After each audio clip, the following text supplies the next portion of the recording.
attendance, I'll declare this the monthly meeting of the Toowoomba Regional Council officially open. Thank you very much for your attendance, and let's be very thankful that we live in a wonderful place like Toowoomba, having been through the beautiful Carnival of Flowers parade and the celebrations around that. It's been a great period of time for Toowoomba to be exposed nationally, regionally of course, but nationally and at times internationally. Can I welcome those at the meeting today, and particularly our CEO Brian Pidgeon, the GMs who are in the room. But I'd like to thank all those who are watching Council via the social media channels, and thank them very much for their interest in the Toowoomba Regional Council and the business that we do. Can I take this opportunity of acknowledging the Aboriginal parties whose songlines traverse these lands we meet on today: the Western Waka Waka, the Guybil, the Jarrawa and the Bigambul peoples, and can I pay my respects to their elders past, present and emerging, for they hold the knowledge, the rich traditions and the bold ambitions of Australia's first people. There are no apologies. Would anyone wishing to be granted leave of absence? Councillor Carroll. Thank you, Mr Mayor. Through you, and my apologies, I had actually gone right out of my mind. Next month I will be missing the Tuesday and the Wednesday of committee. I'll be attending the Institute of Public Works Queensland Conference, which is council business, the Engineers Conference. So I would like to ask my council colleagues to pass my leave of absence. Thank you. Would somebody like to move accordingly? Councillor Von Hoff has moved. Councillor Melissa Taylor has seconded. Those in favour? The motion is carried. Thank you, Mr Mayor. We move then to declaration of prescribed interest. Councillor O'Shea. Thank you, Mr Mayor. I request that it be minuted that I declared a prescribed conflict of interest in relation to item number 4, Community Grants Program August 2021-22 Consolidated Approval Round 1 at the Environment and Community Committee meeting of the 15th of September 2021. Attachment 1, Row 1, Brothers Toowoomba Rugby League Football Club Incorporated. As the relevant circumstances have not changed, I will leave and stay away from the place where the meeting is being held while this matter is discussed and voted on. And I also have, do I go on to the next one, Mr Mayor? Yes. The other, yep. Sorry, yep. And then I also make a declaration of declarable conflict of interest. I request that it be minuted that I declared a declarable conflict of interest in relation to item number 4, Community Grants Program August 2021-22 Consolidated Approval Round 1 at the Environment and Community Committee meeting of the 15th of September 2021. Attachment 1, rows 50 and row 65, which is Hope Horizons Incorporated. As the relevant circumstances have not changed, I will leave and stay away from the place where the meeting is being held while this matter is discussed and voted on. Thanks very much, Councillor O'Shea. I move then to Councillor Von Hoff. Thank you, Chair. I request that it be minuted that I declared 2 declarable conflicts of interest in relation to item number 4, Community Grants Program at the August meetings of the Consolidated Approval Round 1. Attachment 1, row 16, Clifton Community Health Services, and Attachment 1, row 60, Chislehurst Kindergarten Association Incorporated. As the relevant circumstances have not changed, I will leave and stay away from the place where the meeting is being held while the matters are discussed and voted on. Thank you, Councillor Von Hoff. We'll move then to Councillor McDonald.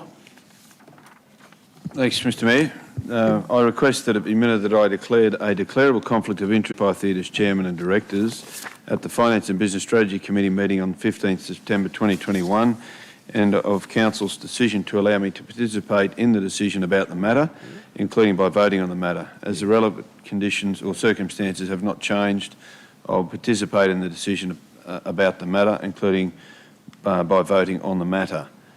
And the second is that I request that it be minuted that I declared a declarable conflict of interest in relation to item number 3, Creative CBD Trial Project Outcome at the Economic Development Committee meeting of 15 September 2021. As the relevant circumstances have not changed, I will leave and stay away from the meeting while that matter is discussed and voted on.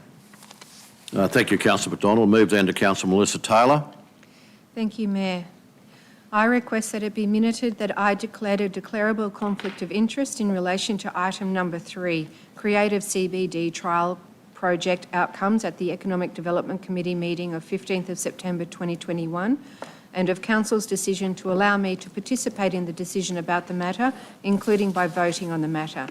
As the relevant circumstances have not changed, I will participate in the decision about the matter, including by voting on the matter. Thank you very much, Councillor Taylor. Any other declarations? Thank you, Mr Mayor. In previous times, I'm also an ambassador of Hope Horizons, and I've decided that if that should be discussed, that I will leave the room. I'm an ambassador like Councillor O'Shea. So I believe I probably have a declarable interest in item 4. If you could bring that up.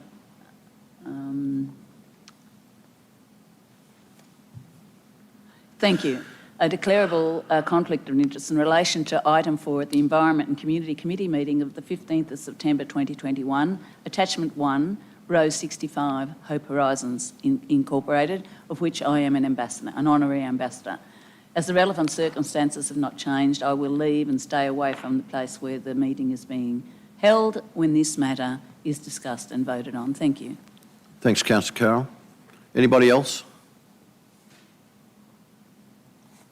Okay, councillors, that would complete that section of the meeting. We'll move now to the confirmation of the minutes. Item 3.1 of the ordinary meeting on the 17th of August 2021. Do I have someone prepared to move that that's a true? Councillor McDonald. A seconder, please. Councillor Von Hoff. Any discussion? Those in favour? Motion is carried. We move to item 3.2, the special meeting on the 8th of September 2021. Councillor Summerfield and Councillor Carl were absent, and I declared an interest in that meeting and I left the meeting.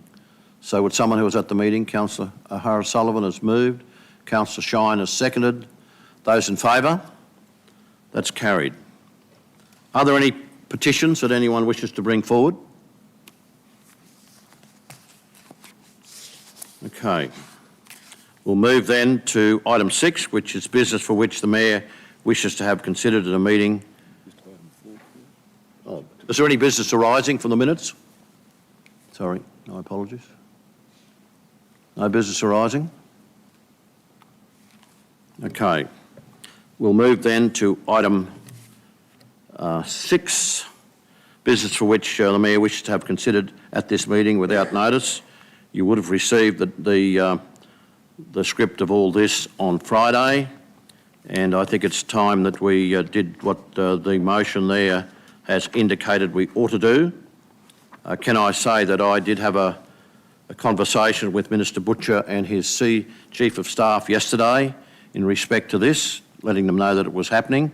I've also sent an email to both Minister Butcher and the Premier in regard to this, just to let them know. And I think this resolution, the way it's been prepared by the senior staff of this council, and I thank you, Ray and Damien, for the work that you've done, and also the CEO in bringing it together and encompassing as much as we possibly can in terms of our water future. I'm very comfortable to move that motion, unless there are any preliminary questions. Yes, sir. I'll move that motion. No, could I ask you a question? Yes. Yeah, thanks. I was just wondering, when you look at the reasons for the motion, it indicates the main reason for the request for the expansion of that capacity, or for the expansion of the pumping, etc., is the growth of demand in Toowoomba, as well as the pipeline to Warwick. So, from the way I'm thinking, the government should be entirely responsible for whatever costs associated with the pipeline to Warwick. But I don't know whether the same logic should apply to the normal expected expansion of demand in Toowoomba. And looking back at the history of the Wivenhoe pipeline, you will recall that 2/3 of it was paid by the state government, 1/3 by Toowoomba. I was just wondering whether or not there is any avenue here in this proposal to the government to make it more attractive, to suggest that we contribute a percentage of that cost. Say not 1/3 because of the Warwick situation, but say 1/6 of the cost. it might make the proposition more attractive. Unless, of course, with your discussions with the Minister, that in your judgment would be not required. Councillor Shine, I think this is a starting point. There's no doubt the government will come back to us with the same sort of proposition they came back within the Wivenhoe pipeline. But I think we've got to make it very, very clear that the Warwick Water has had quite a dramatic effect if it happens, and particularly the use of the Warwick futures of Toowoomba. And I think now's the time to do it. If you read the documentation there in terms of the pumping capacity that we have now and where that pump is located, in a 1 in 100 year flood, it would go underwater. So I think now's the time to begin this discussion, and I'm pretty confident that the relationship that I hold with Minister Butcher, we will certainly be able to have that conversation in the not too distant future. You know, we have to go in there fairly hard for a start, as you would know, as a lobbyist, and I guess we've got to do the best we possibly can for our community. There's a lot of things up in the air in regard to this, particularly in regard to the pipeline to Warwick. And, you know, I think if this brings forward that discussion and some sort of clarity around that, I would suggest that would be a pretty important part of the journey. This is the beginning of a journey. Councillor McDonald? Thanks, Mayor. I just wondered, just by way of making sure that we as a council are fully aware of the need, obviously, that's coming across your desk and others around the demand for the water, and obviously a supply issue that's looming. Whether we shouldn't include another part to this motion, and I would suggest it's between 1 and 2, and 2 becomes 3, that council engage with Queensland Treasury Corporation to model financial scenarios of upgrading the pump. I've actually just emailed this through to you, Kirsten. Engage with Queensland Treasury Corporation to model financial scenarios of upgrading the pump station at Lake Wivenhoe to increase its capacity to the maximum pipeline design. And that can be done in concert with the request that's on there. I just note that it's great for us to have to secure water, and we need to do that, but there also needs to be a purchaser of that water, and we need to model it from a council perspective of what that looks like across the region. So it may well be a next step, but I'd be more comfortable if it was included in this motion so that we can actually start that process as well with QTC. Yeah, I'm quite happy for that to be put in. I was just beginning the process, which would have included in the not too distant future modelling. Councillor Summerfield? Had you finished, Councillor McDonald? Yes. Well, we'll give some consideration of that motion, that other part of it. Yes, Councillor Summerfield. Thank you, Chair, and I think it's great to be proactive in this space to ensure that we are continuing to look after our water security. So I just had a few things I'd like to ask, and one is, and going back to what Councillor McDonald just said in relation to demand for water, at the moment our urban requirements are being met by the current pumping from Wivenhoe. We've seen our dam sit at 30% for the last 12 months, maybe long. The question in relation to that is, if we were to get more capacity to take from Wivenhoe, could it be used for non-urban use, or does it have to be used for urban use? Because the demand that we're getting is for non-urban water.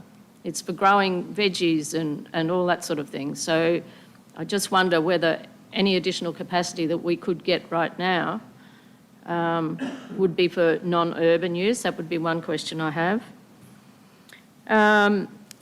Another one was, I wondered, could you let me know what you have identified as the catalyst or the trigger for this request? So we have to have a reason why, and I think Councillor Kerry touched on it before, we have to have a reason why we're asking for this right now. So there has to be some sort of trigger. I need to understand what that is. And my other question that went through my mind when I was reading it was, do you think that this resolution would be seen by the government as TRC accepting the Warwick pipeline? Because we certainly don't at this stage. We haven't made a decision in relation to that. So I'm just a little bit concerned that if they were to see this report, they would think that we were agreeing to the Southern Downs pipeline, which certainly is not the case at this point in time.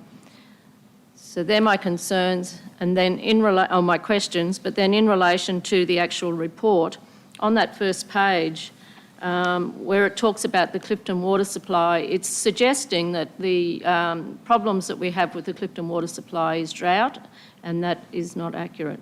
Okay. It's actually impurities in our water supply down there, and we need to be quite transparent in having that in the report. And so I would like to see that report amended to reflect the fact that that is not a drought condition at Clifton. Ray Stevenson, the Acting General Manager, would you like to come down this way, please, and comment on some of those things? In terms of non-urban water, if we had the capacity, and I'd imagine there would be some requests for non-urban water, as we know there are. Yeah. And that's not the motivating thing. It's the potential growth of this community and the industries that are out there that come to me asking about the possibility of future water, and they walk away because, you know, they believe that we can't guarantee them the kind of water they need. Now, I think it's important that we have this pumping mechanism in place so that if we do need that water, for any purpose that's, hasn't been made public at this point in time, we have the capacity to ramp up. So for non-urban use, yeah. Industrial and Yeah. that kind of thing. There's certainly, Toowoomba is a particularly attractive place when it comes to people wanting to invest. The negative thing that they talk about at this point in time, and it's coming out of some of the major players around town who are attracting these people, is the long-term water security. Now, this is not a long-term thing. This is probably going to guarantee water until we can find that additional source that we're searching for.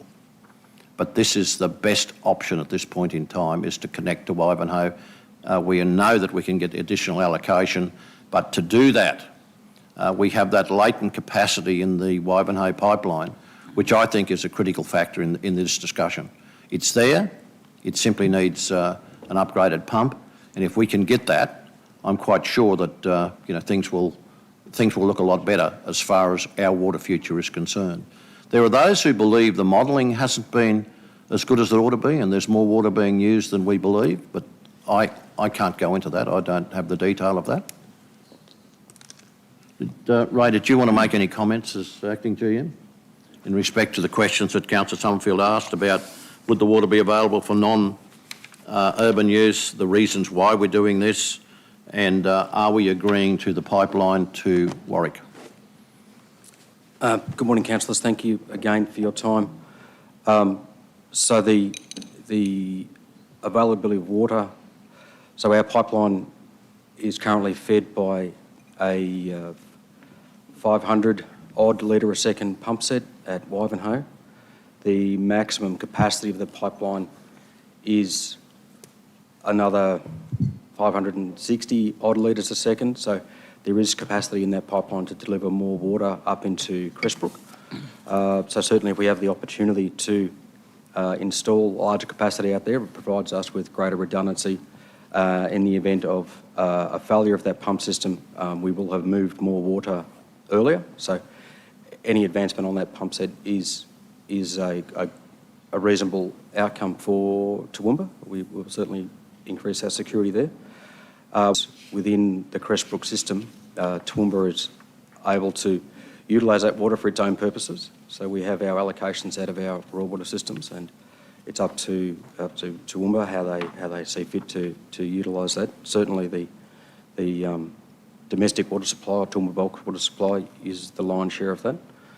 We do have increasing demands or potential demands for other sources of water. As evidenced in the last couple of weeks with the COVID hub being built out in the Wagners property, that certainly will bring some water demand to our systems. Any additional redundancy we have to provide water security to those type of systems is advantageous. And I'm sorry, Mr Mayor, I forget the third. The third question is, does it mean that we're agreeing to the Warwick pipeline? Certainly, it wasn't my intention in bringing it forward that be the case. No, certainly, we have not agreed to that as yet. It's still in discussion. The design is still happening. Thanks, Ray, for those responses, but I think I've been misunderstood, and that is, I think my question was around if the state government were to read this report, would they consider that we were in agreeance with the Southern Pipeline? That's my question. It's not that we've addressed that, because we haven't, but if they read this report, would they think that we were in support of the Warwick Pipeline? My personal belief, I don't believe so. I think it's two separate issues. One is water security and redundancy, and water down to Warwick is a separate entity, currently being designed by SEQ Water. I don't believe they would infer that. Okay. Councillor Summerfield, if I may, I guess the Warwick pipeline is a bit like some other matters that have come to the fore in recent times. A decision was made by Cabinet without any consultation with us, and I think that's been made very clear ever since that November day in 2019 when it came forward. So then just the final thing was around the way the report's written in relation to Clifton Water, that it actually reflected it was impurities, not drought. Thank you. You're right now. Thank you. Yep. Councillor Carroll and Councillor Rebecca. Thank you, Mr Mayor. 2 points I'd like to make. The Southern Downs pipeline, decision made by Cabinet, that's fine. Our community has never been involved in any discussion around this, and I believe that before that decision of council is enacted, that our community should be involved in a total discussion around what that means for our water security, what that means for the Wivenhoe connection, and what that means for any other matters that may be thrown up by the extra pressure that's put on that pump and the pipeline. That's number one. I say that because our community has never been involved in any discussion around this, and it's their water security too, not just ours and not just the state government's. Situating the Wivenhoe pipeline above the nominal Q100 flood level is critical. It's critical. It's already been, when it was first put in, the 11 flood put it out of action, and we managed to get through because we had plenty of water in the dams. But I think, you know, the pump has been inundated several times. I think that's right, Ray. And for it to stay there, we've been predicted to have a La Nina event, a huge storm season. And I think to leave a pump where we know that it's not even above the nominal Q100 is quite foolish. And as our community becomes more and more reliant on the water from Ivanhoe, as Councillor Nancy has commented, it's keeping us going along, and it's been an amazing lift to our water security. But it's imperative and critical that that pump be upgraded. I'm not even sure about the upgraded. I'll actually leave that to people who know a little bit more than me around that. But I think it's critical it be recited. Thank you. If I can just say a little bit about the Warwick situation currently. They have the Connolly Dam, which of course has 2,166 megalitres in it. It's at 100% capacity or very close. The Storm King Dam, which is similar size, at Stanthorpe, has 100% capacity or very close to it. But the Leslie Dam has 57% capacity, and there's a priority allocation there of 15,000 megalitres that's delivering water to Warwick, or 3,207 megs a year. The demand for Warwick is about 2,140. So Warwick at this very point in time, in terms of their available capacity and their dams, they've got 100% capacity in their 3 dams, including around this, and I can't tell you which way it will go, but I think it's important that we move forward now to secure our water future, regardless of the pipeline to Warwick. And as you've heard, the pumping station at Wivenhoe could be under threat in a 1 in 100 year flood, and you know this is probably a good time to do it. I think there are other matters around water usage and water security that we probably can't talk about at this point in time, but will come out in the future. Councillor Rebecca. Thanks, Chair. Through you to Ray. Ray, could you tell us if the decision were to upgrade the pump station at Wivenhoe today, how long would it actually take for that to be operational? Thank you, councillor. So pumps and associated equipment, electrical equipment, at this point in time are quite hard to come by. They're all bespoke. They're designed and built on order. I would hazard that a pump set of this size with associated infrastructure would be 18 months probably away from time of start. So it's certainly nothing that we can purchase off the shelf and have here in a pinch. It's not overnight by any stretch? No, not at all. Okay, thank you. Mayor, in the second part of your motion, can I get clarity? When you're talking about funding further infrastructure upgrades, are you referring to the pump station? I'm referring to the pump station. I'm referring to, if you read the whole, referring to the upgrading of the pump station and other raw water upgrades brought forward by the Warwick Pipeline, if it happens. Water carting costs are included, and the Clifton Bore and the water treatment plant costs are included as well in the discussion we'll be having with the government, I hope. And of course, we've got Minister Butcher coming here next week, so he's certainly been told of this resolution and what it's all about, and the fact that it will be discussed next week. It's now part 3 of that motion that's before us, and we have to be careful about what we say because we're in open session here, but Council has advised the state government about other conditions that we need to have met for that pipeline to Warwick.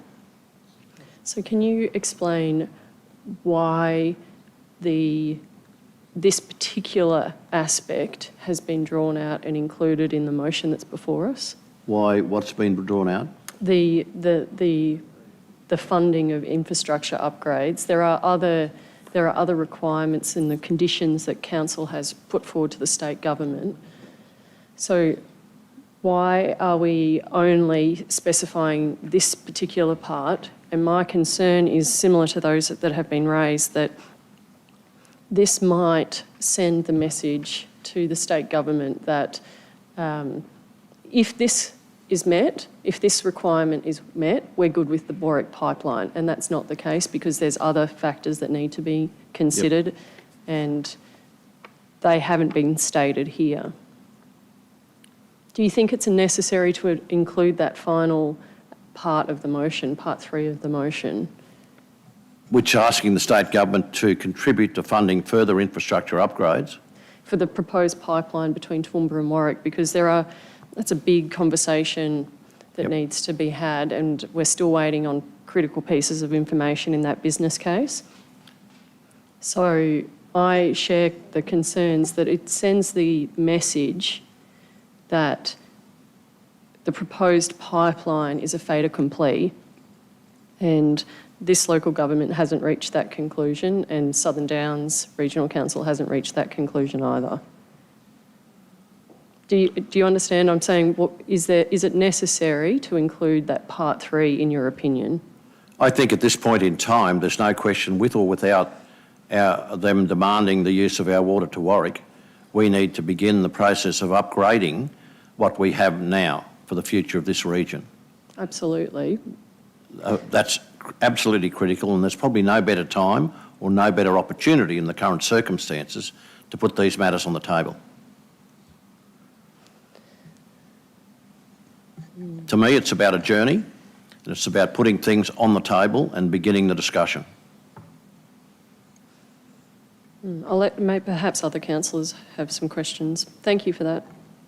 Councillor Carroll. Thank you, Mr Mayor. I just want to clarify the engineering term, the nominal Q100. It isn't a 1 in 100 years. It's the opportunity is 1%. It's 1% of an event happening. And it happened in 2011, 2012 and 2013. So it happened 3 years in a row that we had flooding.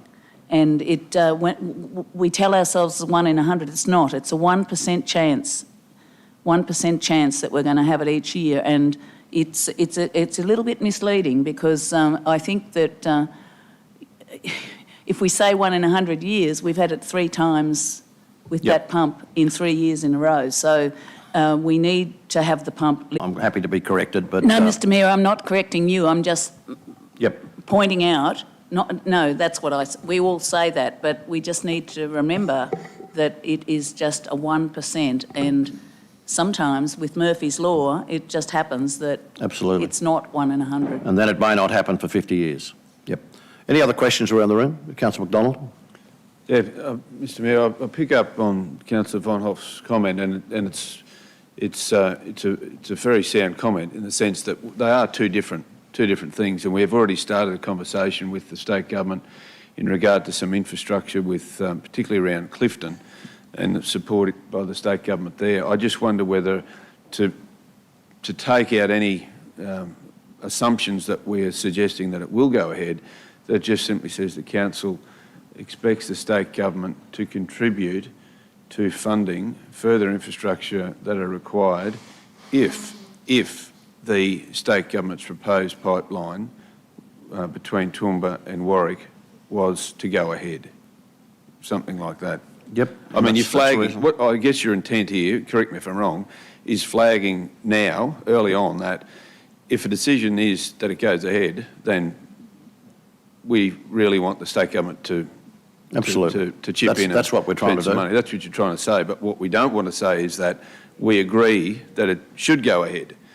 So, you know, that's the complexity of it. I know how it links with the top two, but we certainly don't want to put the message out that we agreed for it to be going ahead when we haven't made a decision whether we should or shouldn't go ahead. Mayor, perhaps it could be explicitly stated that, noting that Toowoomba Regional Council has not endorsed the Toowoomba to Warwick pipeline. Yep. I think that's, as mover, I'm quite happy to include that. I think that sends that sends a good message. Anything else, Councillor McDonald? No, I'm comfortable with that. Yep. Okay. Councillor Shine? Yeah, no, thanks. Just in relation to the matters raised by Councillor Von Hoff, I think it's important that the commitment, that we want the commitment for Warwick to be paid for entirely by the government, that should go in. If we left Warwick out of it altogether, the only reason we need the upgrade is for our own expansion, and the government may well say, well, that's your problem and you pay for the lot. Or it might say, well, we'll go back to the original agreement, which was a good agreement. They pay 2/3, we pay 1/3. Yep. So I think by leaving Warwick in, it raises the possibility of 100% being paid by the government as opposed to, say, 2/3. Look, I think what's very clearly coming out here now is that this is the beginning of a fairly long discussion. We've got a position and we haven't approved, we haven't endorsed the Toowoomba to Warwick pipeline, but we were not, you know, we're in a good position to actually get that pump upgraded. I think it needs to be shifted. If it's shifted, it needs to be upgraded. And consequently, you know, we would then get a much more secure water future as a result of that pump being upgraded. Just a small change. Yes. If the intent is for state government to fund any, it shouldn't read to contribute to funding. It should say advise the council expects the state government to fund. Yeah. Then I'm comfortable with that. That's a starting point for a negotiation, isn't it, really, I suppose? No, I understand that. But in terms of the upgrading the pump for the benefit of Toowoomba, you know, there'll be no doubt some significant negotiations there, as there was in the past with the pipeline. Any other comments around the room? Councillor Summerfield? If I could, Chair, I do support those changes, but I just wanted to perhaps go to you, Brian, the change to the report in the interest of transparency to ensure that we're not reflecting that Clifton is getting water carted because of drought, but rather its impurities. Yep. What process will be followed to ensure that that's adjusted, that report is adjusted?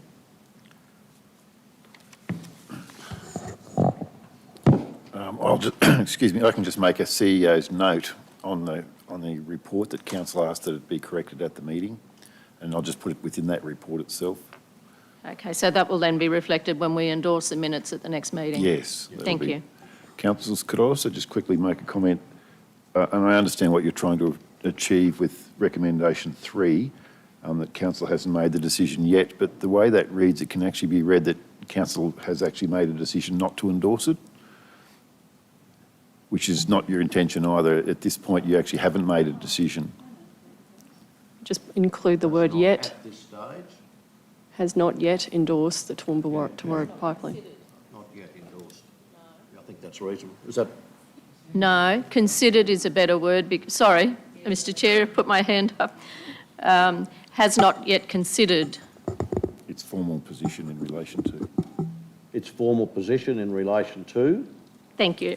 Toowoomba to Warwick pipeline. Okay. Any other questions around the room? I've moved that. Is there a seconder? Councillor, I'm happy to second it. sorry? Yeah, I'm happy to second it if you want to second it. Councillor McDonald has seconded that. Anyone wishing to speak against the motion? I'll put the motion. Those in favour? Thank you very much for your support. Councillors, we'll move then to reception of deputations, and we're very honoured today to have John Welke here. John, we don't normally have a mayoral minute, and you've had to bear that one, but we're delighted to have you here, and I think the timing is perfect, given that we're moving into the summer season and we're hearing of fires in other parts of Queensland that are causing grief. But can I personally thank you for the work that you've done, John, over the years. The work, you're always there for a conversation. We've certainly learnt a lot from the fires in recent times. 2019-20 fires, I think we've learnt a tremendous amount from those, and you've been a very close ally of the Toowoomba Regional Council. So thank you very much, and look forward to hearing from you.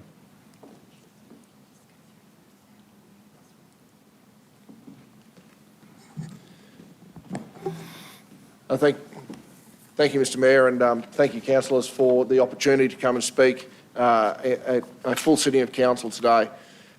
It's with great privilege that I'm here to speak in, I guess, times of calm and forward posturing rather than times of crisis and emergency, which is usually when I'm in front of a group of people such as yourselves.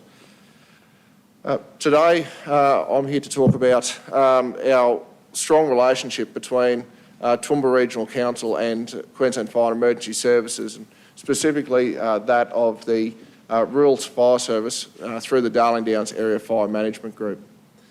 As the Chair has spoken about the role of, or the strong relationship, and certainly always up for the conversation moving forwards, and at times there are some challenging ones that go with it. Today I'm here to talk about the successes that our collaborative approaches between council, and specifically Toowoomba Regional Council at a local government level, and the state government bodies have very strongly and very proactively been out reducing risk in the community through funding that has been secured, that could only be secured as a joint initiative and a joint supported effort by QFES and Toowoomba Regional Council. So thank you. And the technology is even going to work, so well done. It's always a worry when you're sitting up the back of the room thinking, I'm up soon and I hope this thing works for me. As I said, as my substantive role as the inspector here based in Darling Downs, and a part of that role for Rural Fire Service is to chair the Darling Downs Area Fire Management Group. That group is made up of representatives from all of the major land management and response agencies across the Darling Downs, and in a local government context, that's Southern Downs Regional Council and Toowoomba Regional Council, through council's representation through the disaster management officers here at council. The Area Fire Management Group is one that is solely based upon collaborative approaches, designing and engineering outcomes for the benefit of the community. Whilst that is the framework for the Area Fire Management Group is aligned with the Queensland Bushfire Management Arrangements and Queensland Disaster Management Arrangements, ultimately, like a functioning council, the only way that these groups and bodies can occur and have successful outcomes is through strong collaboration. The Area Fire Management Group, like I said, reports up right through from our state, through our state reporting mechanisms, and ultimately is the conduit for local level input, designing local level solutions for the communities that we all support in our various ways and forms, and feeding that information up. And just as I've listened in on that discussion around a completely different topic, this is the mechanism for that discussion around bushfire and bushfire preparedness to be heard at a state level, ultimately funded, decisions made, whether it be legislated, economic and the like, and then supported back down through local level mechanisms. I'm quite proud to say that as the chair of this group, across the Toowoomba Regional Council area, we go through an annual process of identifying high-risk hotspot activities across our region.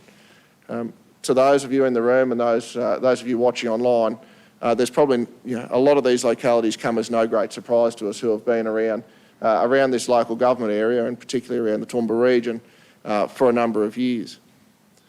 Those areas have been coming up historically, year after year, with various treatments, whether they be hazard reduction burning, community engagement and the like, being put into place. What I can say very proudly is this year, for the first time in a very, very long time, a very significant undertaking has been achieved through support with council for the construction of a number of very strategic fire trails across large numbers of community that were very adversely affected by the fires of 2019. Whilst the fires have been and gone in those areas, and we're putting those infrastructure in now, the unfortunate thing about the community that we do live in is those same communities are very susceptible to fire. And as we've seen in this region time after time, unfortunately Crows Nest and the communities surrounding Crows Nest and Ravensbourne are impacted by fire roughly every 7 to 10 years. We can try as a collaborative group to minimise the impact of that on the lives of the community members in those areas, but ultimately Mother Nature will steer its own course, and the best we can do is shape the outcomes of that effect. Through that, I'm very pleased to say we've a number of very strategic fire trails linking in across tenure blind activities, whether it be on freehold land, council estate, Queensland Parks and Wildlife or other state government land. We're able to provide a strong network, breaking up the landscape right from Crestbrook Dam and the Mount Jockey area right through to Crows Nest in that community. Likewise, we've had a very successful undertaking across the communities to the west of Millmerran in some rather challenging vegetation and terrain out there as well. All of this can only be done and has only been achieved in this area through our forward-looking Operation Coolburn program. Coincidentally, as we meet here today, my counterparts are actually chairing the Darling Downs Area Fire Management Group on my behalf, so I could be here at this meeting. So today we are looking at the successes, the not so successful, and the opportunities for improvement looking forward next year as we move towards the end of our nominated or nominal mitigation period of the year. Something I want to point out and highlight is that there's been a recognition at a state government level that whilst we talk about Operation Coolburn and historically we've talked around that alignment with the winter months of the year, there has been a recognition and a change moving forwards that mitigation activities and collaboration occurs all year round. It's not just what we get done over those winter months. Yes, that might be when we see, good fire in the landscape, to use the terminology, but what we do today, what we plan for today and enact tomorrow shapes the way of the future. And I would, again, like to reinforce that support that those communities that we've installed with fire trails, conducted emergency service days, installation of water tanks for emergency firefighting response. That could only be done through a year-round cycle of collaboration and support from this council. Moving forwards, we are, as an organisation, moving to a 365-day-a-year recognition for mitigation activities. So that's allowing us to, as an organisation, to recognise that the fire season in Cairns, or the mitigation season period in Cairns, is vastly different to that of what we experience here in southern Queensland. It's also allowing a recognition that what we do, we respond to emergency incidents 365 days a year. So we need to prepare for emergency incidents 365 days a year. As an organisation at a state level and right through to our local-based personnel here in Toowoomba, we've actually established a bushfire mitigation unit, which is additional staffing based here locally in this region at Charlton to provide a greater stakeholder conduit and engagement to people on the ground. It also allows for fire management to be based on the conditions, the communities, rather than arbitrary dates in the calendar. And we all know that fire doesn't stop at a fence. It doesn't go out because it's Christmas Eve. Need to be prepared for emergency. Just as we're potentially looking at flood this year, we also need to keep the preparedness for fire in people's mind.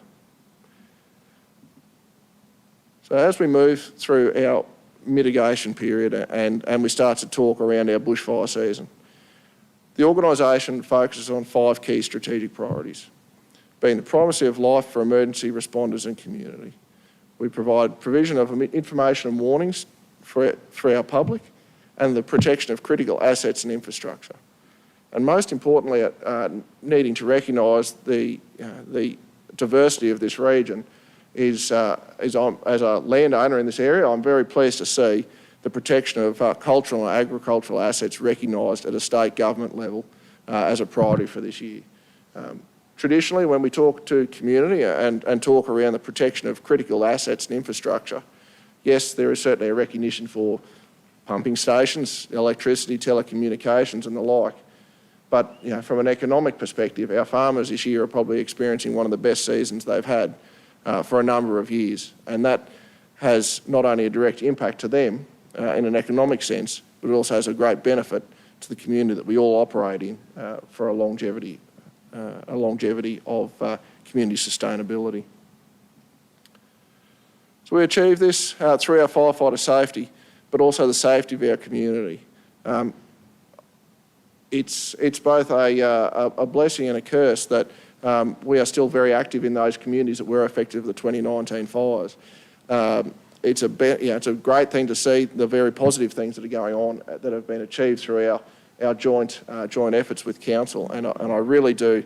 I really cannot undersell the benefit to our communities that's been achieved through this, but also the recognition that there are a number of people in those communities still feeling the effects, both financially and mentally, of those fires that impacted them 2 years ago. So building our engagement with our community and strengthening our ties with our partners, such as local government, is the way that we see ourselves launching forwards to a more sustainable operation, a sustainable way of managing the impact of bushfire in our bushfire communities across Toowoomba. Mindful of time, I'll cut myself off there.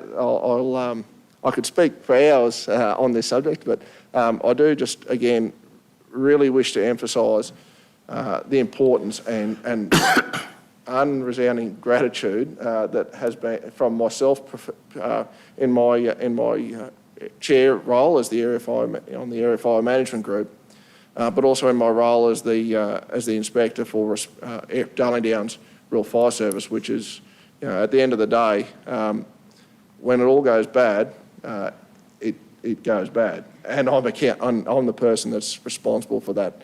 Not for it going bad, I hope. Well, hopefully not for it going bad. It's a joke. But certainly, it's a double-edged sword. We need to consider our community support and resilience in line with our response. And I do wish to, again, thank the Toowoomba Regional Council for their support. I know the council has been, and the council staff have been underpinning in making this drive, and the connection with local landowners and physically out there getting the work done. It's not my people out there driving mulchers and bobcats and whatever, putting these fire trails in. It's Toowoomba Regional Council staff. So I'm greatly thankful and appreciative for the work that has been done, and consider this not the end, but the start of, using Mr Mayor's words, a very long journey and many discussions ahead. So thank you. Okay, some questions. Councillor Shine.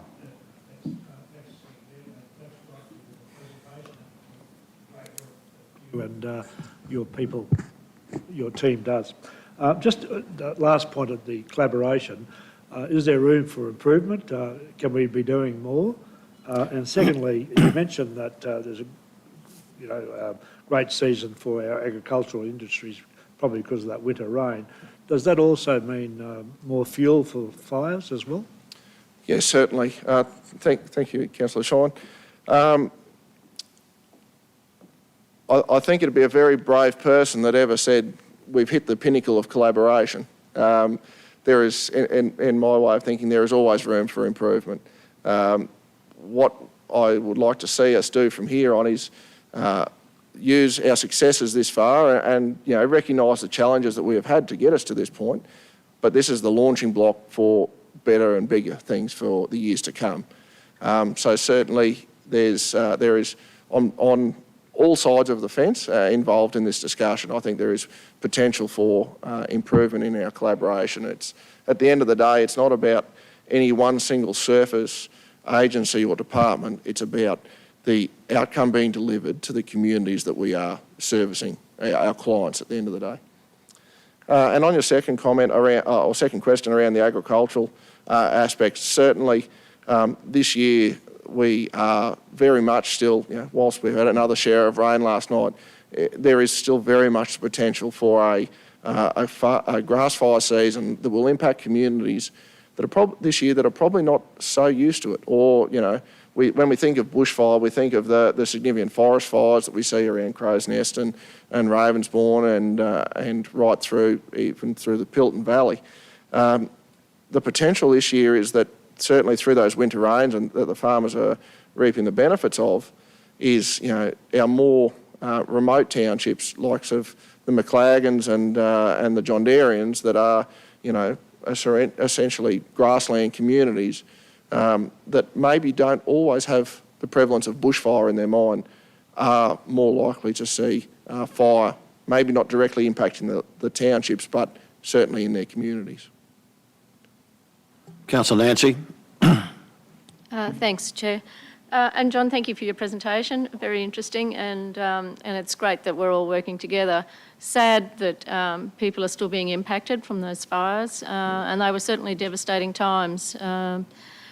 One of the things that came out of that was that the power line corridors to our dam pumps needed upkeep. Are you aware whether that's all happened? And obviously that's collaboration with council, but I know that council was trying to get authority to be able to ensure that those corridors could be cleared.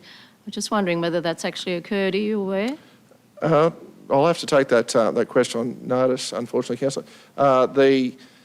What I can say is that I know there was some discussion going on between the respective department or unit within Toowoomba Regional Council and the energy provider. So it's probably remiss for me to speak on their behalf as the providers of those power line corridors. But what I can say on a positive note is that the corridor management for particularly Perseverance is part of a broader strategy and plan that was actually put forward to continue and restart and continue hazard reduction burning in the greater Perseverance area.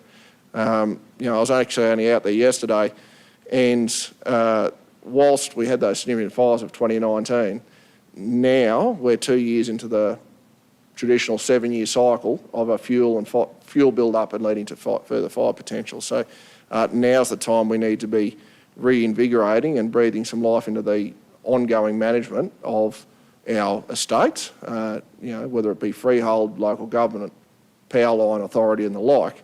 But I guess what I'm saying is probably 2 years ago we had a significant event. It's probably time to stop resting on our laurels and start looking at where it's going to come round again. Thanks, John. I like your thinking. Thank you.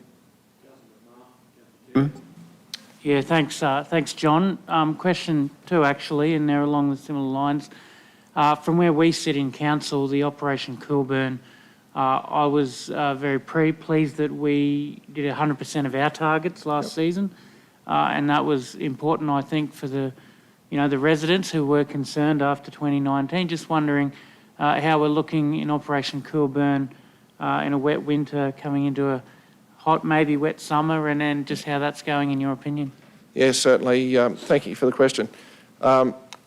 Conducting hazard reduction burning when it rains every couple of weeks can be a very, very challenging exercise.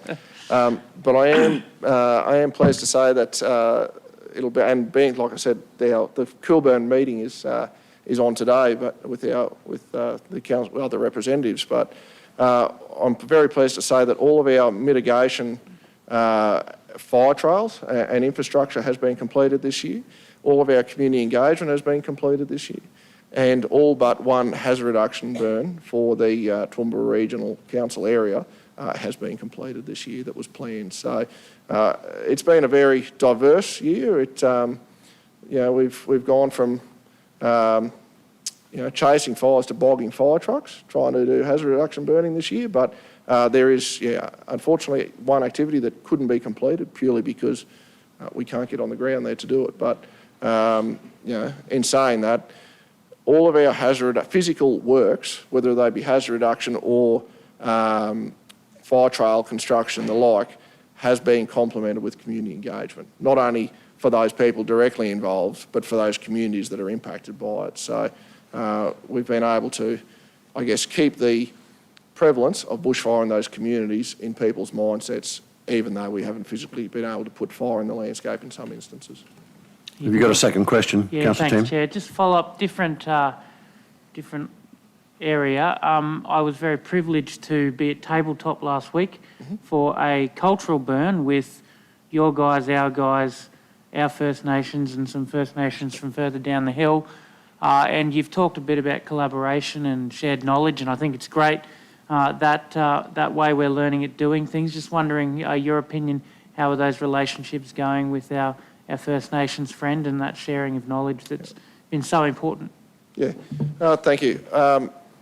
I can quite proudly and confidently say I actually believe they're going quite well, being that we have representatives from some of those groups and corporations actually sitting on our Darling Downs Area Fire Management Group as members. So they are at the meeting today. So they've got as much of a voice and an influence over their traditional lands and the management of those lands as any other custodian at this point in time. I can also, quite proudly say that through our expansion of our mitigation unit and our staffing, there is an acknowledgement of First Nations people in those new positions and how that is going to be, I guess, integrated to not only support the message of our many Aboriginal groups that represent across this region, but how our organisations can be more embracive of those learnings and traditional practices. Thanks, John. Good answers. Love what you're doing. Thank you. Councillor Rebecca. Thank you, Chair, through you. John, I get to mostly do this in closed meetings, and now I have the opportunity to do it in a public meeting, but you know how I feel about you and the work that your team does, and I absolutely commend and applaud you. And I was going to ask the question about where you think we stay. It's September 2021, and I was going to ask you where you thought we stood compared to September 2019, but you answered it because you said this year, for the first time in a very, very long time, we're in a better position. And I just think that the community should know that and really hear that and be reassured by that, but also understand that that doesn't happen without a lot of work, a lot of funding and a lot of will. And to Councillor Shine's comments, I think that we are going to build on this momentum that we've accrued, but there is always improvement. And I look forward to that. And I just want to reassure you that if there's any issues ever, please bring it to us and so that we can act on it. There's a great deal of willingness to do right by the community here. And again, I commend you. Thank you, Councillor Vonoff. Thanks very much. If I can just ask the last question, and we've talked about this before, but you're now working much more closely with the regional bodies, post some of the absolute control of some of the fires in that 2019 out of Brisbane. And I think that's a good thing, and I appreciate that very much indeed. Local decisions, working with the local people that know the land. Very much indeed. Thank you, Mr Mayor. And it's certainly an acknowledgement that it's not just those local decisions impacting local communities in times of need, but we need to build on, as Councillor Vonoff and Councillor Shine has just have touched on, it's the willingness and the drive to build on those local decisions to influence those local communities in times of out of disaster and in times of preparation and prepare and readiness. So thank you, Mr Mayor. And thank you to the... I was particularly speaking about some of the more traumatic moments of those fires, which we've talked about, where orders came out of Brisbane where they may have been better done locally with John and others. So I'm delighted that that's happened. Okay, look, John, thank you very much for coming in. I think the presentation today should indicate to you, and the response of my colleagues would indicate to you that we're very, very happy indeed to work with you. Thank you for what you're doing, and we look forward to further cooperation in the future. So he probably deserves a bit of a clap, ladies and gentlemen. It's not normal, but we'll do that. Thank you very much. We'll move then to item 8, which is the reception and consideration of committee reports. Planning and Development Committee for a start. Councillor Megan. Mr Mayor, could I take out item number 3, thanks? Okay, so we'll move through that. We'll do item 4, item 6 and item 7. Would any comments in respect to those two? Or those are confidential? Would someone like to move the receipt of that? Councillor Megan has moved that. Councillor Bill has seconded that. Those in favour?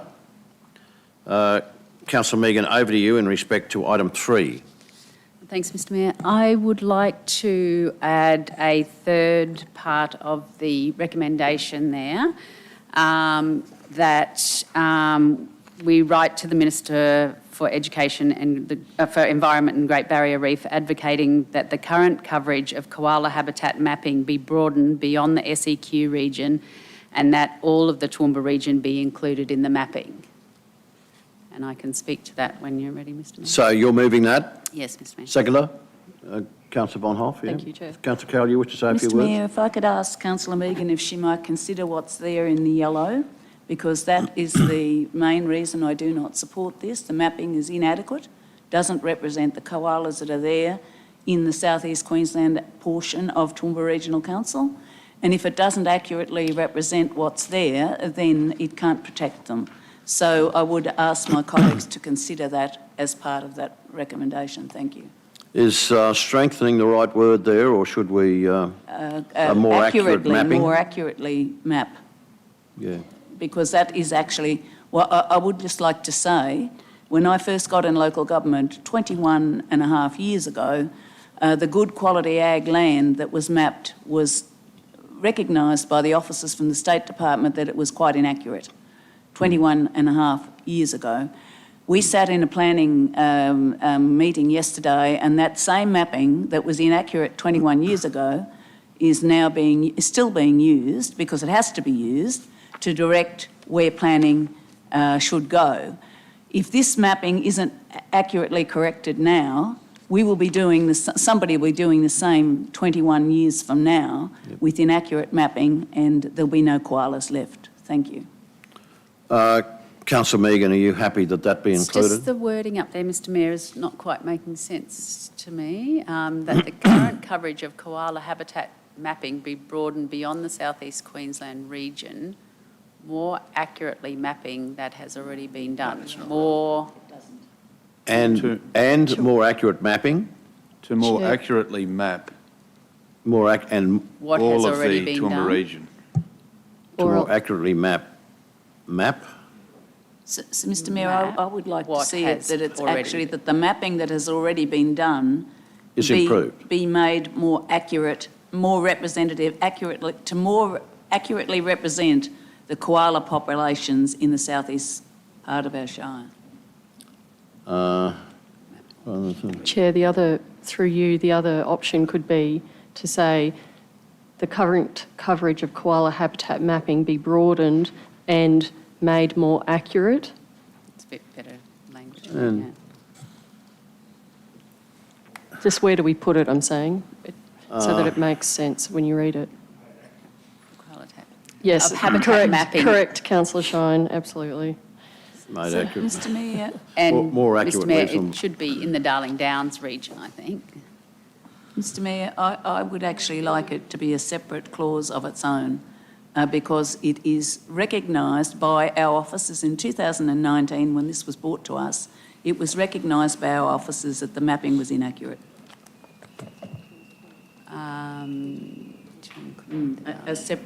Maybe a third goes down, or maybe a fourth point, because our officers, when they brought this first to us, my point is that if you're going to do mapping, it needs to be accurate. It's not about ticking a box and saying that you've covered everything. It's about doing it accurately. If you don't do it, you're achieving nothing. Righto, well, So, let's just Mr. get Mayor- that in that context, if that suits everybody around the room. I think that last bit's all a bit clunky. It is too Yeah. clear. It needs to be powerful, and it needs to be on its own, because it needs to point out the mapping is totally inaccurate. So up until the word broadened, you're happy that be point 3? Yep. And from broadened on, take that down to point 4, if you would, Kirsten, please. And we can just modify that as need be. So, Mr Mayor, I'm looking for someone, and the CEO has just left, I'm looking for someone to make it more punchy, that recognising it's inaccurate and to correct it. Yeah. Yeah. Sorry, and Made also- accurate, yeah. The current mapping, would you have to put that in there? The current mapping, Yes. Not more, accurate. It needs to be accurate. Actually, sorry, Kirsten, to keep, Yep. sort of give you all different instructions. I think the part at the end there where it says the current coverage of koala habitat mapping be broadened to include the Darling Yes. Downs, that's part of what I want to say. And then And I Councillor support Taylor. that, Yeah. Councillor Megan, yeah. I yep. think we So would you're support happy that, with yeah. point 3? Yep. Yes. So point 4 now, we're going to ask for more accurate mapping to be done in this region. In what is, so Mr Mayor, what we're That we're asking, aware of. what I'm actually asking for my colleagues to consider is the mapping that has already been done for the part of Toowoomba Regional Council that is in the South East Queensland Plan, Yep. that it be made accurate. Yep. Mr And Mayor, how if can I we can best maybe get Michelle to make a comment. I think the matters of local environmental significance will cover off on some of that, but maybe we talk to Councillor Taylor again. Thanks. Not for me.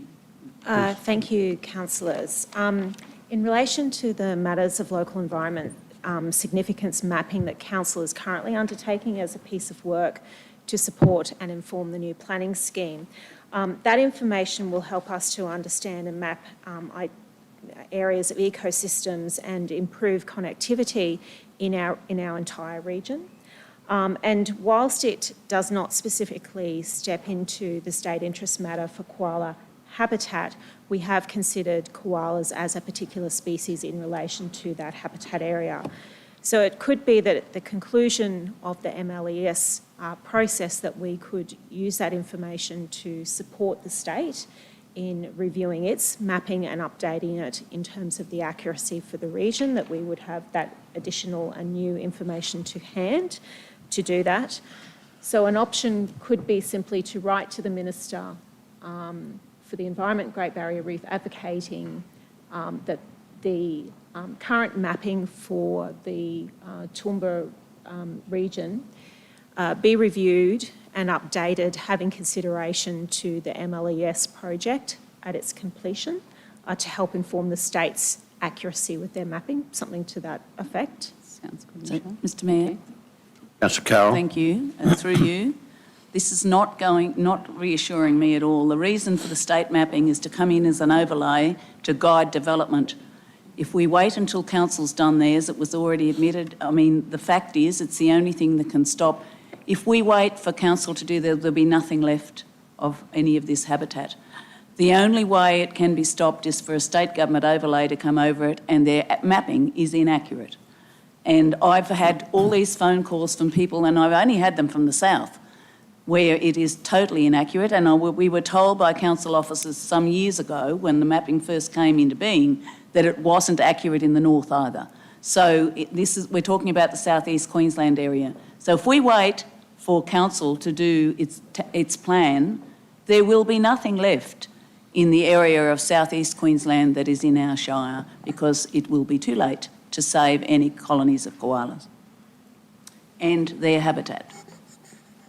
Well, I think, Mr Mayor, if I could just go back to Kirsten, what we had before for item number 3. Yeah. And then Councillor Taylor, with your wording for the 4th. Well, I'm looking for guidance with wording, because I did send yesterday that that was my concern for not supporting this. I don't sit in this room to tick a box. It's not about just ticking a box and forgetting about it. It's having some impact and saving what we're trying to save, rather than just say to the community, oh, look, we're doing this and that'll fix it up and then there'll be nothing left. And I know that. So, and it's beyond councils. I mean, with all our officers' best intention, it's beyond our power in a development application to be refusing anything because there's koalas there. It needs to have that state government overlay. And I think we all realise that. So unless that mapping is accurate, there is no point having it. And the point, the government has absolutely seen fit to go and do some mapping. It's a shame it's not accurate. So what I think it's most important that we send the message to them that in our area, the community needs to be consulted, because they know where the koalas are. The community in those areas knows exactly where the koalas, where they cross the roads, the timber they live. There's huge areas that have been left out there. If we're going to do it at all, if the state's going to do it at all, it needs to do it properly. And so would you be happy if point 4 had a reference to community consultation there, Councillor Carroll?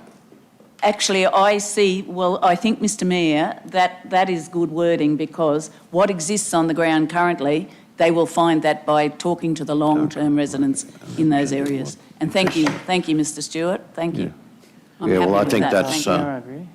Michelle, did you want to make any further comments? Council officers have previously made recommendations to the state government in relation to the mapping for the region. There is an opportunity through this motion to advocate to the Queensland Government to review the SEQ mapping for the Toowoomba region, to review and update it for your accuracy.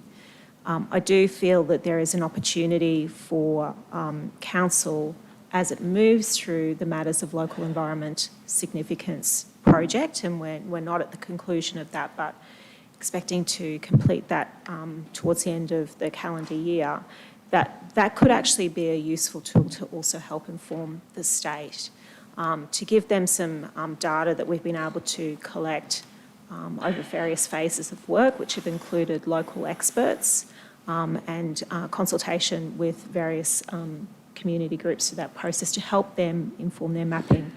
I'm happy for that. Happy to suggest that perhaps that could come back to council towards the end of the year or early next year for a report when that project is concluded.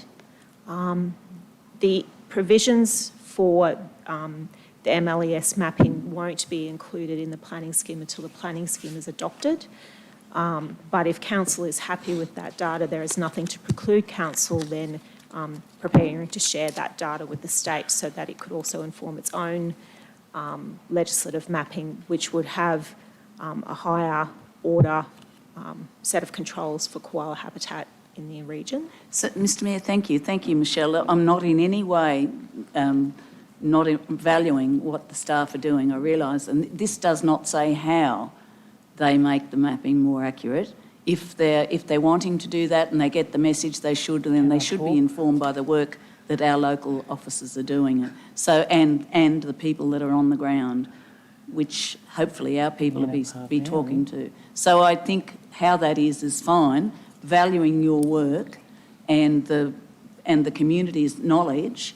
If the state government goes and tries to correct the mapping, and I'm hopeful that they may, that should all inform that mapping, the work council's doing, the information that's given from the people who live in those areas and have lived there for quite some time. If I may, it might be an opportunity to make number 4 part of number 3. The council write to the Minister of the Environment and Great Barrier Reef advocating that the current mapping and coverage of the koala habitat be broadened to include all the Darling Downs and to make the current koala habitat more accurate and representative of what exists on the ground. I'm happy with that, thank you. Would you like to put a bit of through community consultation into that, or is that not necessary?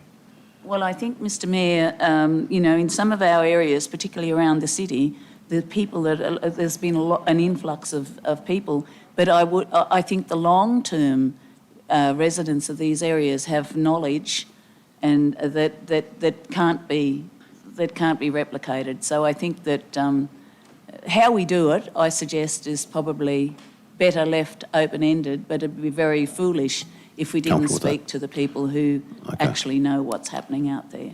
Now, I've got 3 more questions lined up. Councillor Tim, then Councillor Rebecca, then Councillor Bill. Thanks very much, Chair. Look, from where I sit, I'm not entirely happy with where this is going. I have, as everyone I suppose has, had many emails this week from concerned residents in the south and the west of Toowoomba region saying, as usual, we're forgotten about here. We're not getting a fair share. We're not getting a look in at all. And our response is we're going to write to the Minister and ask them to have a look at it. Now, to me, that's putting the ball in their court, and it's up to them what they do, and they may very well come back and say, no, nothing at all. I would actually rather that we take the onus of responsibility here and look a bit harder at not endorsing this at all until it's had that extra bit of work done. Now, I appreciate this is a state government overlay and we're the local government. So my question is, Michelle, if we were to not endorse this, does it mean anything at all, or does it just come as it is? Or is the better way, in your opinion, to ask them to change it or not endorse it until they've changed it? Thank you, Councillor Tim. What is being asked of us today as a local government is to endorse the implementation plan that sits as a tool to implement the conservation strategy. The conservation strategy and associated mapping are already in state government legislation. So that's not actually what's being provided as an opportunity for council to endorse or not endorse today. These are the actions that support the achievement of that conservation plan. So they're 2 separate things. In terms of the mapping is not the implementation plan. The mapping exists in association with the conservation strategy. Okay. So I think that that's an issue. If we were not to endorse this today, it would have no relationship to the conservation strategy and mapping itself.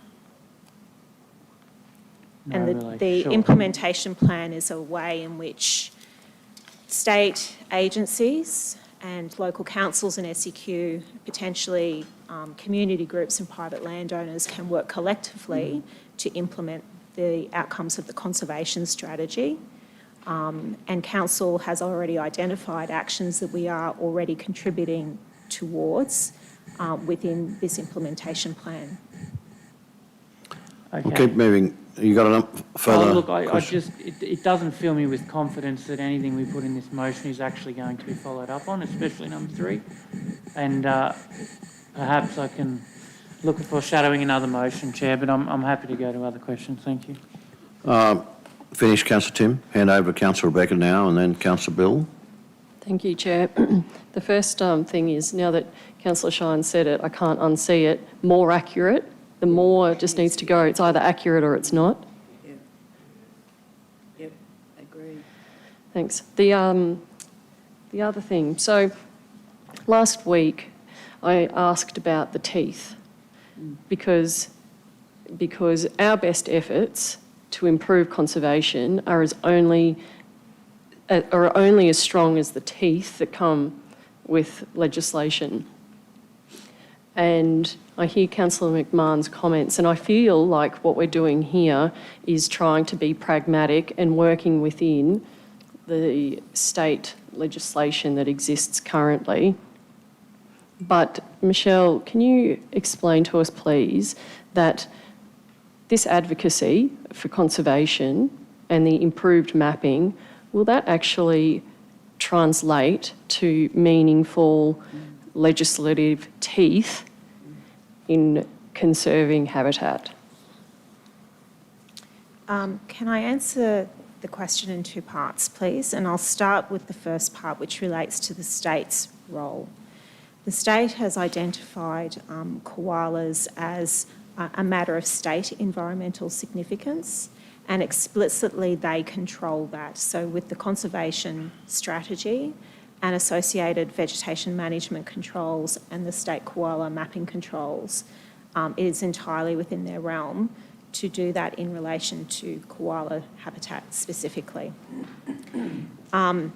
And so the teeth in that legislation is at a state level, and that flows through development assessment processes and removal of vegetation through the state agency's own referral processes. Where council can step into that space is through the matters of local environmental significance. So these are areas that we identify that have local values that don't intrude on the state values and potentially expand the state's values. That work is underway. It has been underway to rigorously apply a scientific and evidence base of information to support that identification, and to then include that in the planning scheme is where that teeth will lie. So council currently already has areas of ecological significance mapped in its planning scheme. The mapping that was undertaken for the planning scheme in preparation in 2010 for the 2012 scheme was based on some previous methodology that was endorsed by the state.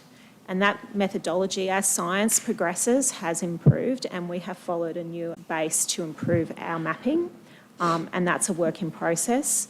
And when that comes through to the planning scheme, that will be where council can determine how it wishes to regulate and control development in those locations.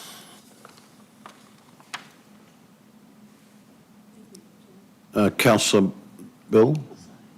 Thanks, Chair. Look, I agree with all the sentiments that are around the room. I just comment, if I may, Chair.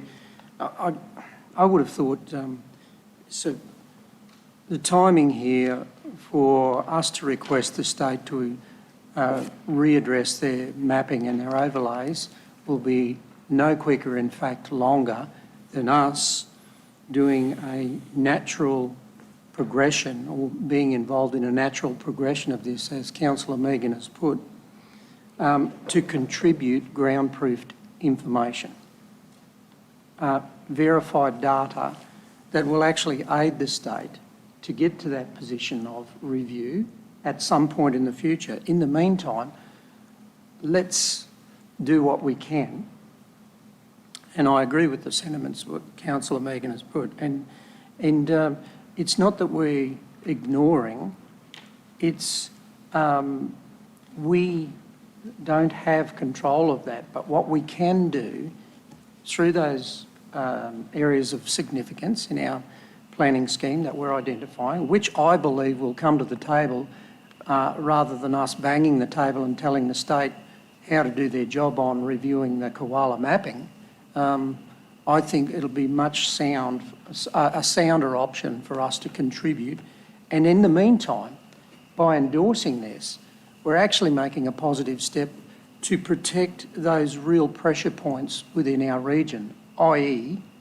where heavy population exists encroaching on koala habitat. So that's where I wholeheartedly, I support all the comments, but I think this is a progression and this is what we can do constructively. Is that right? Yeah. So, yeah, that's what... Thanks, Councillor Bill. I'll hand over now to Councillor Shine, and we've got... Mr Mayor, would you mind having Michelle just comment As on that? mover. Sorry, on Councillor Carl's Okay. comment. Thank you. Comment. Thank you, Councillor, and thank you, Councillor Bill. I just wanted to also alert Council that if the community is able to identify and record where koalas are being observed, that the community has the opportunity to directly advise the state of that information, and the state government actually maintains a database. It's a managed database. And then they can directly use that information to inform any of updating to the mapping that they may wish to undertake. So council officers are currently preparing a web article about the process that community members can proactively take to inform the state, and that information can flow straight through to where it can be recorded and potentially influence any reviews of mapping.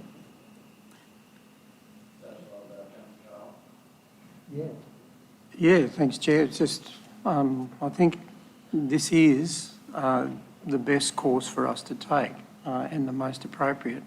It's hard for people to say no when you serve up ground-proofed, data-driven, factual evidence, and the community, as the officer has said, can assist with that. But I think our part is to approve what we've been asked to approve by the state here. In the meantime, we get cracking with ground-proofing the rest of the region through the mechanisms we have, and then we can put that to the state for inclusion and update. That's our contribution. I think it's an important one. It's a timely one.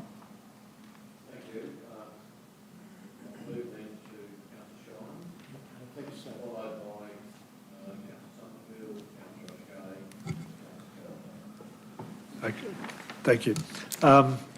Michelle, I think you're in your very careful and, I should not to say more accurate, but accurate assessment of what the state can and can't do. But people in the community sort of would wonder, I think, why can't the council do anything about this? Does the state legislation preclude council from bringing in its own bylaws with respect to areas of significance that Councillor Carl just mentioned, for example? Are we precluded from doing it, or is it ultra vires our charter? No, we are actually precluded, in your words, to include this. And the reason is that the state planning policy explicitly identifies the protection of koalas as a matter of state environmental significance, and that's regulated through the state legislation. The definition of matters of local environmental significance, which are also part of the state planning policy, include locally significant environments that are not already protected by the state, and also identify areas that reduce fragmentation of ecosystems and improve connectivity. So from that perspective, the definitions preclude us from stepping into the state's significant interest areas. If I could understand why we would be prevented from doing something contrary to what the state is intending to do. But if it's in furtherance of a state aim, I'm just wondering why we are precluded from doing so. If we are, we are.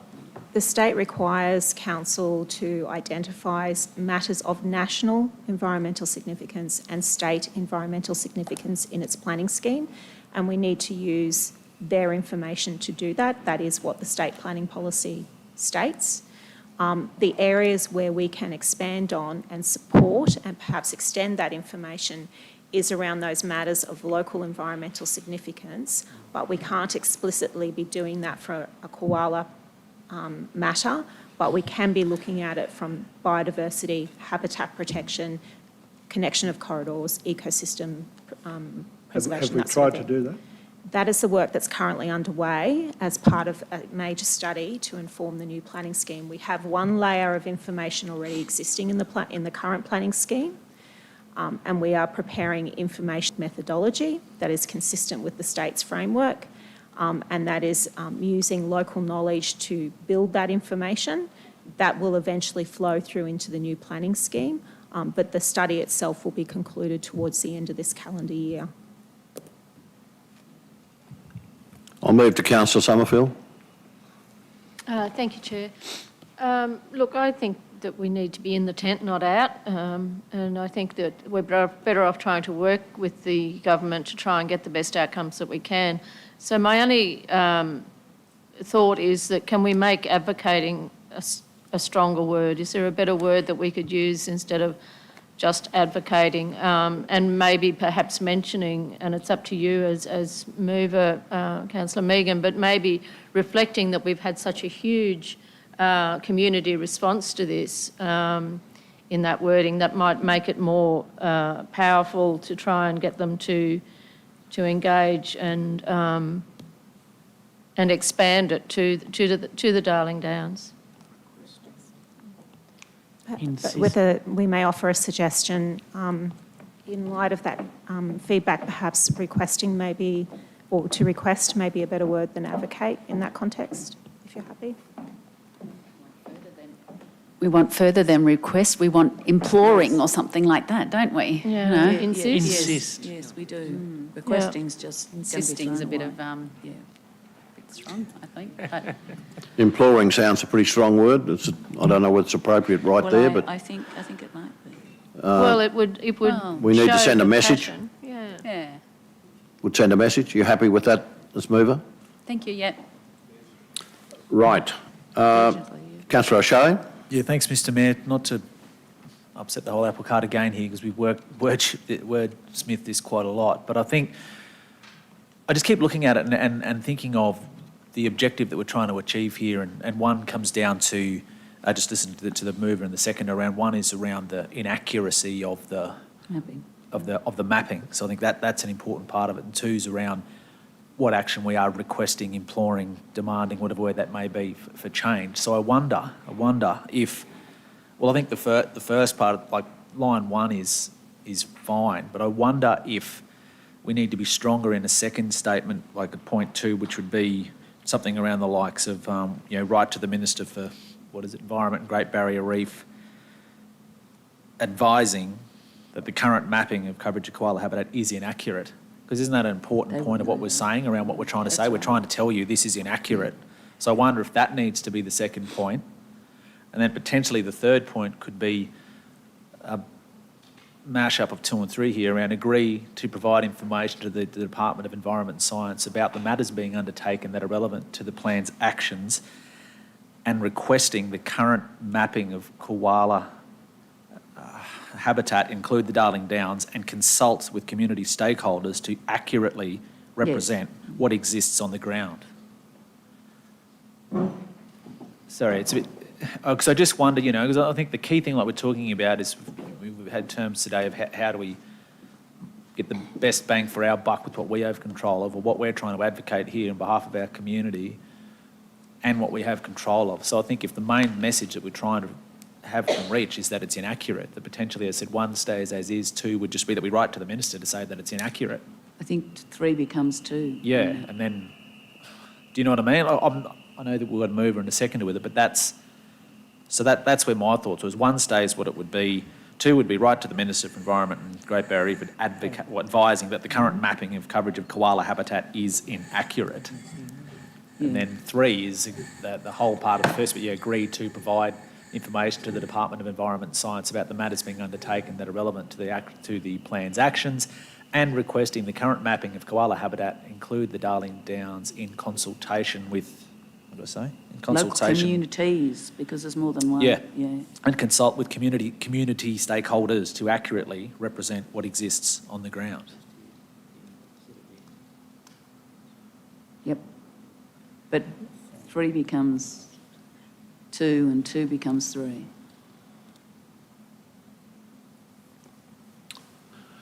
Okay, as a mover, how do you feel about that?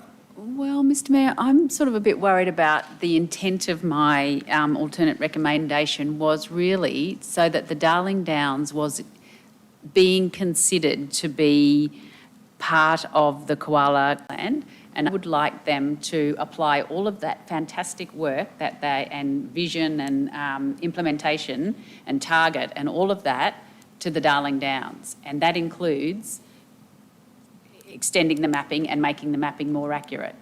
So that's what I'm asking. I'm wanting to be included in that, whether it's a new strategy or, you know, I want all of those things that are in that implementation strategy to apply to the Darling Downs as well. So that's thrown a... Well, that's reasonable, isn't it? Well, I think that's So what it says. recommendation 2 has also been amended. Be broadened to include the Darling Downs and to make koala habitat mapping accurate and representative of what exists on the grounds. Is that... But I want them to consider putting a koala conservation strategy like that, what they've done for the South East Queensland, consider doing that for Darling Downs. Okay. That's what we're trying to do, isn't it? May To I have work- what this strategy applied to the Darling Downs. Mr Mayor. Mr Mayor, can I make a comment? Thank you. But, Mr Mayor, surely the state government, the Queensland government's conservation legislation is intended to protect what is already there. And in the South East Queensland part of this plan is the area that's most at risk of development. I do support the rest of the Darling Downs being mapped, but the urgency about correcting the mapping in the area that is in South East Queensland is for a reason. It is because this overlay can inform and protect any development that's proposed for that area. It's more likely to happen in the area of South East Queensland than in the Darling Downs, though we all support that mapping being done. And the areas out there, lots of the conservation groups in our communities have already got that. All the government needs to do is listen to them, which in this part of South East Queensland, you know, they should be welcoming any community members who have on-the-ground knowledge to be heard, and they should be heard by both the state and the local government.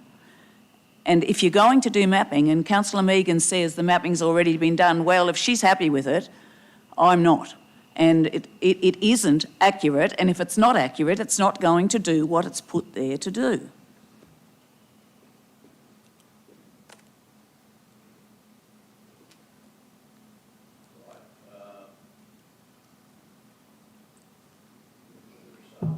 Should number 2 just finish at inaccurate, if that's the message you want to do, which I think you suggested, James? Yeah. And it is inaccurate, totally inaccurate.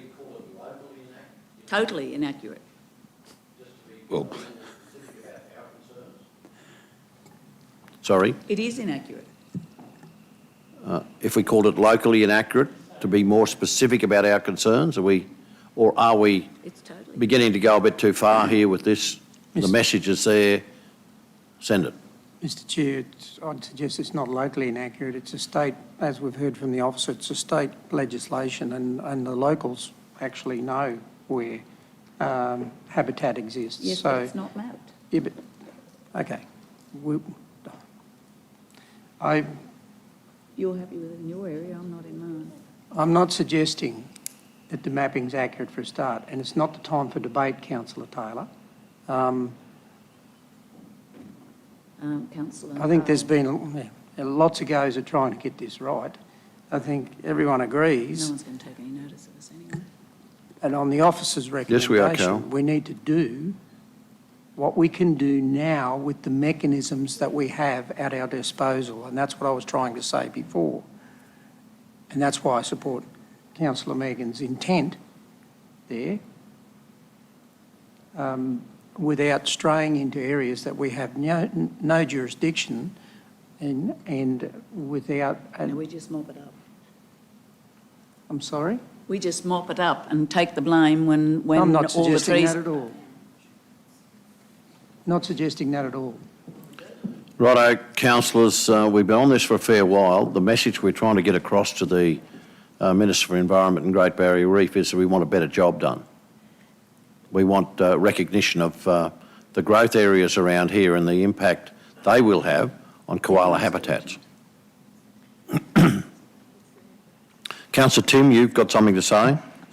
Yeah, Chair, I just would like to endorse Councillor O'Shea's widening of it to include number 2. The mapping is inaccurate. I just suppose I'm happy to come to the party if we include those words there. My thoughts are that we all love koalas. Everyone loves their koala population, and I fail to see what makes Boona's koalas or Brisbane's koalas more important than Pittsworth or Southbrooks. And we've all got koala populations. We all love them. And as usual, the towns of the Darling Downs have been overlooked in this statewide thing. I don't care if we're 1.2%. If we're not adequately represented, we're wasting our time. I agree with Michelle's comments that the best way is for the community to be involved. Look, the community's known there's koalas there for a very long time, and they've been writing submissions since, and they're still not in the plan. I still would like to see it widened, and I don't feel that rejecting it is the best bet, but rather to say it is inaccurate, we're not happy, and that can you please come back with a better job. So with Councillor O'Shea's terms, I'm happy to support this. Yeah. Okay. Does that reflect what you're looking for now, the motion that's before you? Yep. Okay. We have a mover. Did we have a seconder? It's a fair while ago. Yep. Yeah. It was me. Councillor Von Hoff, yeah, thank you. Councillor Megan, do you wish to just sum up, please? If I could, Mr Mayor. It's been a really great discussion. Thank you, everyone. And I think, when we hear statistics like a third of all Australia's koalas have been lost in the last 3 years, we don't have a lot of time. And I think the intent around the table is fantastic. But what we've got and what we've been asked to do is to support a strategy from Department of Environment and Science just about this conservation strategy for the southeast corner. But as I said before, only 1.2% of our region falls within that. So we want, with some rigour, the other 98% of our region covered by an implementation plan. And if I could, Mr Mayor, just quickly run through why that's important. What is the implementation plan doing apart from lots of other things? It is that we're stabilising the current koala population. We want to get a net gain in the total core koala habitat area. We want to commence rehabilitation to restore numerous hectares of koala habitat, and we want to reduce the threat through disease, injury, bushfire, other things. So, when koalas are deemed to be vulnerable to extinct, I think there's a certain amount of urgency, but we do have to do it, I guess, in that with that proper rigour and proper channels that Councillor Carr was talking about. Let's map the local areas of environmental significance and go through it in a way. But we need to send a message to say, we know that there's a local knowledge, that local knowledge is there. And I did say in an interview the other day that I would like people to get in touch with council, and I know Michelle feels that that's going to add an extra burden, and they can go straight through to the state, but I think that it's probably good that we have that knowledge here at this to build our database with the matters of local environmental significance. Yep. So I urge you, I can't see any point in not supporting what Des has asked us to do, but we want a little bit more, we want a lot more rigour around our koala population and how we protect what we have got here. Okay, is anyone wishing to speak against the motion? Well, I think it's probably it's the outcome of a good discussion, a good and a frank discussion where everyone's opinion's been put on the table, and we've got an outcome that I think is will serve the community well. And thanks for your input. So moved by Councillor Megan, seconded by Councillor Becker, and the 3 points are there before you. I'll take the vote. Those in favour? That's carried. Thank you very much. Yeah, good. Right. We're getting pretty close to lunch, but we'll keep moving till around about the 12 o'clock. We'll move on to water and waste, which is quite simple this time because there's two confidential matters. So you're happy to move that, Councillor Summerfield? No, excuse me, Mr Mayor, could I pull out item 5, and I'm happy to move the item 4. You're moving item 4. A seconder, please. Councillor Von Hoff has seconded that. Well, confidential. Those in favour? We move then to a vote on item 5. Would someone like to move item 5, please, in respect to new energy? Are we a mover? I think, sorry, it's been pulled out, I think. Sorry? To vote. It's confidential. Closed session. Do you want it discussed in the confidential section? You just wish to record your vote? So we'll proceed. I'm happy to move in favour. Councillor Von Hoff has moved in favour. Councillor Melissa Taylor has seconded that. Those in favour? Motion's carried. Those against? We'll record your vote, Councillor Nancy. Thank you. Move then to the Infrastructure Committee report. There are 2 matters in open there and 1 in confidential. Okay, Bill. Do I have a mover or anyone wishing to take any out? Excuse me, Mr Chair. Councillor Melissa. Thank you, Mr Chair. I would like to pull out number 4, the temporary bus stop, Peachy Street. To Number 4. So we'll deal initially with items 3 and 6. Do I have a mover? Councillor Carroll has moved. Councillor Melissa has seconded that. Those in favour? That's carried. We move then to item 4. Councillor Melissa. Thank you, Mr Chair. I'd like to move an amendment to section C of that number 4 motion to say that Darling Downs Health must provide improved people with disability accessibility arrangements from the temporary bus stop in Peachy Street into the hospital for the period that the temporary bus stop exists. And Mr Mayor, I'll second that. Thank you. Thank you. Moved by Councillor Melissa, seconded by Councillor Carroll. Is there anyone wishing to speak against that? Does you wish to, Councillor, you're speaking against? Just question if I could, clarification. Okay, question. I was just wondering how it is possible for us to mandate that the Darling Downs Health do provide that. You know, do we have power under our bylaws to insist on a state instrumentality like the Queensland Health District or whatever it's called to comply with our request there? I'd suggest it probably sends a fairly strong message. Any other comments around the room from the mover? So I couldn't clarify Councillor Shine's comment, but I believe that the motion needs to be strengthened. The accessibility to the hospital is of great concern to me. Something must be done to make accessibility easier for our more vulnerable community members. I just believe that where it will be temporarily situated for 2 years makes it really difficult for people that are more vulnerable to get access to the hospital. I mean, I've walked it myself, and to do that zigzag when you're not vulnerable, I can't imagine doing it if I was elderly, if I had a sore back, if I was ill. I just think assistance needs to be afforded to the more vulnerable persons of our community. It's a very difficult access. Okay. Mr Mayor. Councillor McDonald and Councillor McMahon. Just a question. Certainly agree with the intent. I'm just wondering maybe Mike might be able to talk about this because there'll be access. They may need to access the road. Is there anything that council can do to help make sure that that does happen? Council's already giving up all those car parks that are down there. Yeah, I'm not talking at all about car parks. I'm just wondering whether there is Free car an parks. impediment for them to actually do that, whether it's, it was in the report talked about running a small, I don't know what it was, a golf buggy or something they're to not. get people from the previous time, and wondered if that was an option. Is there something the council can do through the footpath or whatever it is to help facilitate that?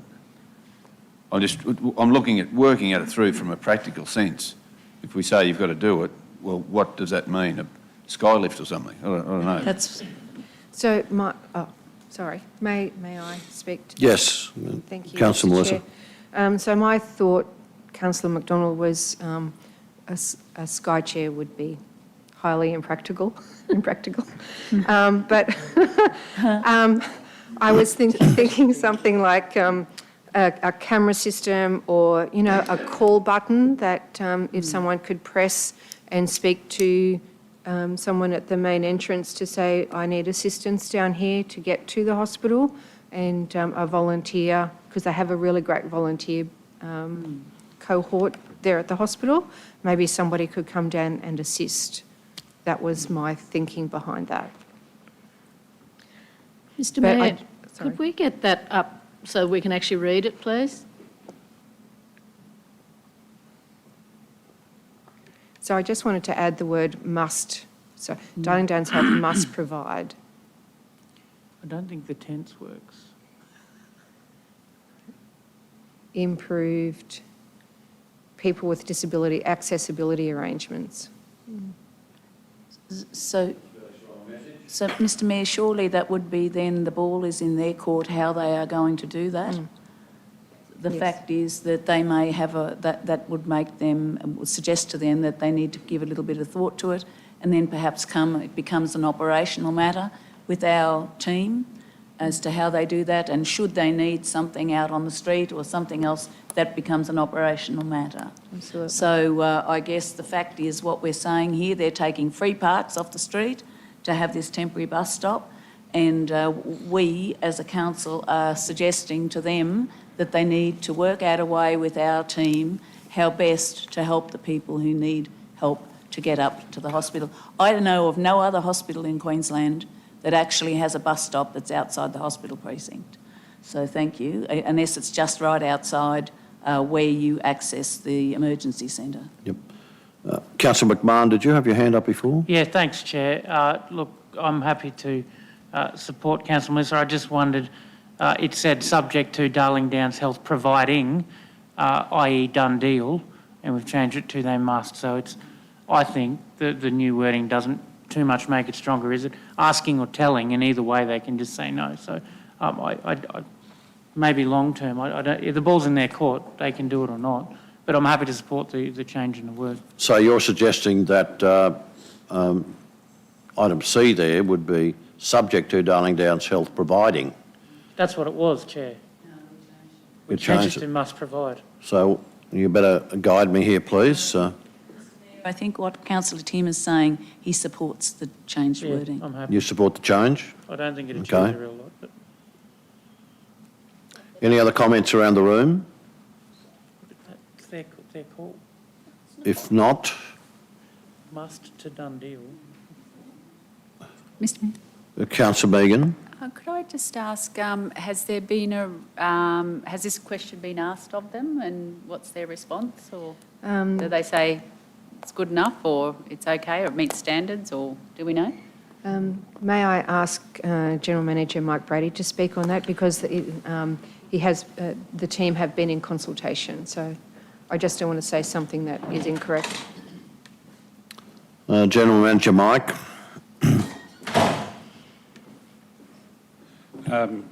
Councillors, there's been no communication since last week. We haven't been talking to them. In essence, what we have in this recommendation here are matters that we have discussed with them right along the way. We've brought up the issue of disability access from down on Peachy Street as a matter of significant concern to us, and that they need to, and that's been included in the correspondence as you would see within the attachments to the report. So that communication is not a surprise to him whatsoever. I think it is good that council's quite strong on this point, because ultimately it's our community here that we're trying to support in ensuring they have ease of access, or as best can be achieved, into the hospital from that bus stop. So what's the response been, Mr GM? It's probably been neutral to date, to a certain degree. I don't think, unfortunately, some of these elements haven't been, I don't think, fully considered in respect to their project. So they've gone ahead and got the hospital project all sort of emergency centre all sort of sorted, and then the issue around the bus stop and all the subsequent or consequential sort of impacts of that, of moving a bus stop, haven't been fully considered within the project initially. So it's sort of been a bit tacked on it through the project as they work their way through it. But I'm sure they could come up with something that is not too difficult to make work. That would actually, something like a call button system or something of that nature, that could work from basically from the street up to into the hospital for somebody to attend to if required. Any further comments around the room? Just Councillor Shine. comment, if you really wanted to make it insistent that this happen, you could put in something like, unless you agree, then you can't have the parking spots. The parking spots is the only thing we can control. We can't control what happens in the hospital grounds, but we can control what happens in Peachy Street. And that, if we look at the top of that recommendation, if we can just go to the top on the screen. Council is prepared to provide a temporary bus stop in Peachy Street. Subject to. Subject to, right. Yeah. Okay. Okay, so basically we're not telling them how to run their business, but we're saying if you want to put a bus stop in Peachy Street, we see these as some critical elements. Council's getting squeezed here. It's a state issue. It's a health and TransLink matter, and we're saying what the outcome of this is that the angst of the community, if there comes angst, is likely to be reflected onto council more so than the state agencies to where it belongs. So what we're trying to do is to position this in a point that the state takes its responsibilities in regards to ensuring accessibility into the hospital. Thank you. Okay, so you're comfortable with the points within the motion before you? Moved by Councillor Melissa and seconded by Councillor Carroll. Any other comments around the room? If not, I'll put the motion. Those in favour? That carried without dissent. Councillors, we'll break now for lunch if you're prepared to move a motion along those lines, but that's Councillor Carroll and Councillor Nancy. Those in favour? Can I just inform you that lunch will be upstairs today?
To item 8.4, which is the Environment and Community Committee. Are you okay down the back there? Thanks, Brendan. So I recognise Councillor O'Shea, Councillor Von Hoff have declared, and I believe Councillor Carroll, you have declared. Thank you, Mr. Mayor, yes.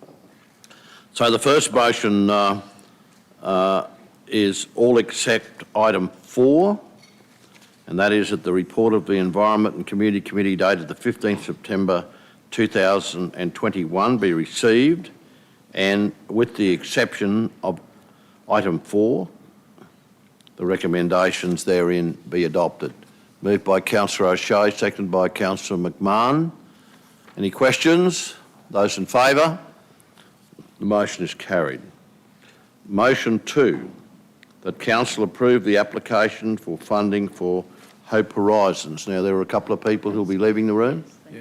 Do I have to redeclare? I don't think you need to restate those, Thank you, Mr. Mayor. Brian. That's okay, is it? They've already done that. That is in attachment 1 of row 65.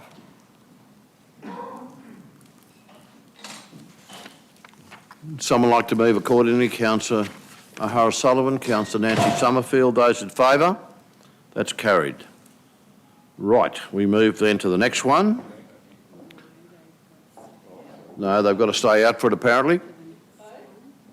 This is for Heartful Limited, auspiced by Hope Horizons. So consequently, they're still out. Would someone then like to move that Council approve the application for funding by Heartful Limited, auspiced by Hope Horizons, under the overarching 2.59 Community Grants Policy and associated guidelines, August 21, round 1, as recommended in attachment 1 of row 50. I have here in my notes that Councillor O'Shea, afterwards, right, it seems halfway up the page. Would someone like to move accordingly? Councillor McMahon has moved, Councillor McDonald has seconded. Those in favour? That's carried. We move then to motion 4. Councillor Rebecca, you're out? Yeah, the others can come back.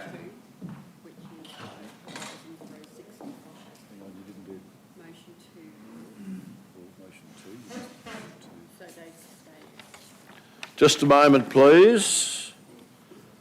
I have made an error and there's another motion for Hope Horizons that has to be dealt with as well. So if you can, Rebecca, if you can come back, please. I skipped motion 2. Apologies for that. Motion 2 is that Council approve the application for funding by Hope Horizons Incorporated in row 65. Someone wish to move that, please? Councillor Rebecca or Councillor Tim. Those in favour? That is carried. Thank you very much. Sorry about that, Rebecca. Everyone can come back other than Rebecca.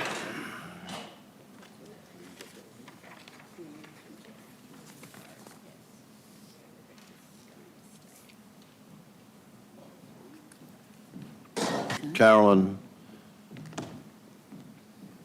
James, I skipped one of the motions. This motion is that Council approve the application for funding by the Clifton Community Health Service, auspiced by the Clifton Cooperative Hospital Limited, under the overarching 2.59 Community Grant Policy and associated guidelines, August 21, round 1, row 16. Someone like to move accordingly, please? Councillor O'Shea and Councillor Melissa Taylor. Those in favour? That is carried. We move then to item 5, motion 5, that Council not approve the application for funding by Chislehurst Kindergarten as recommended in attachment 1, row 60. Anyone wishing to move accordingly? Councillor McMahon has moved. Councillor O'Shea seconded. Those in favour? Those against? That is carried. Right, Councillor Von Hoff can return to the room, please.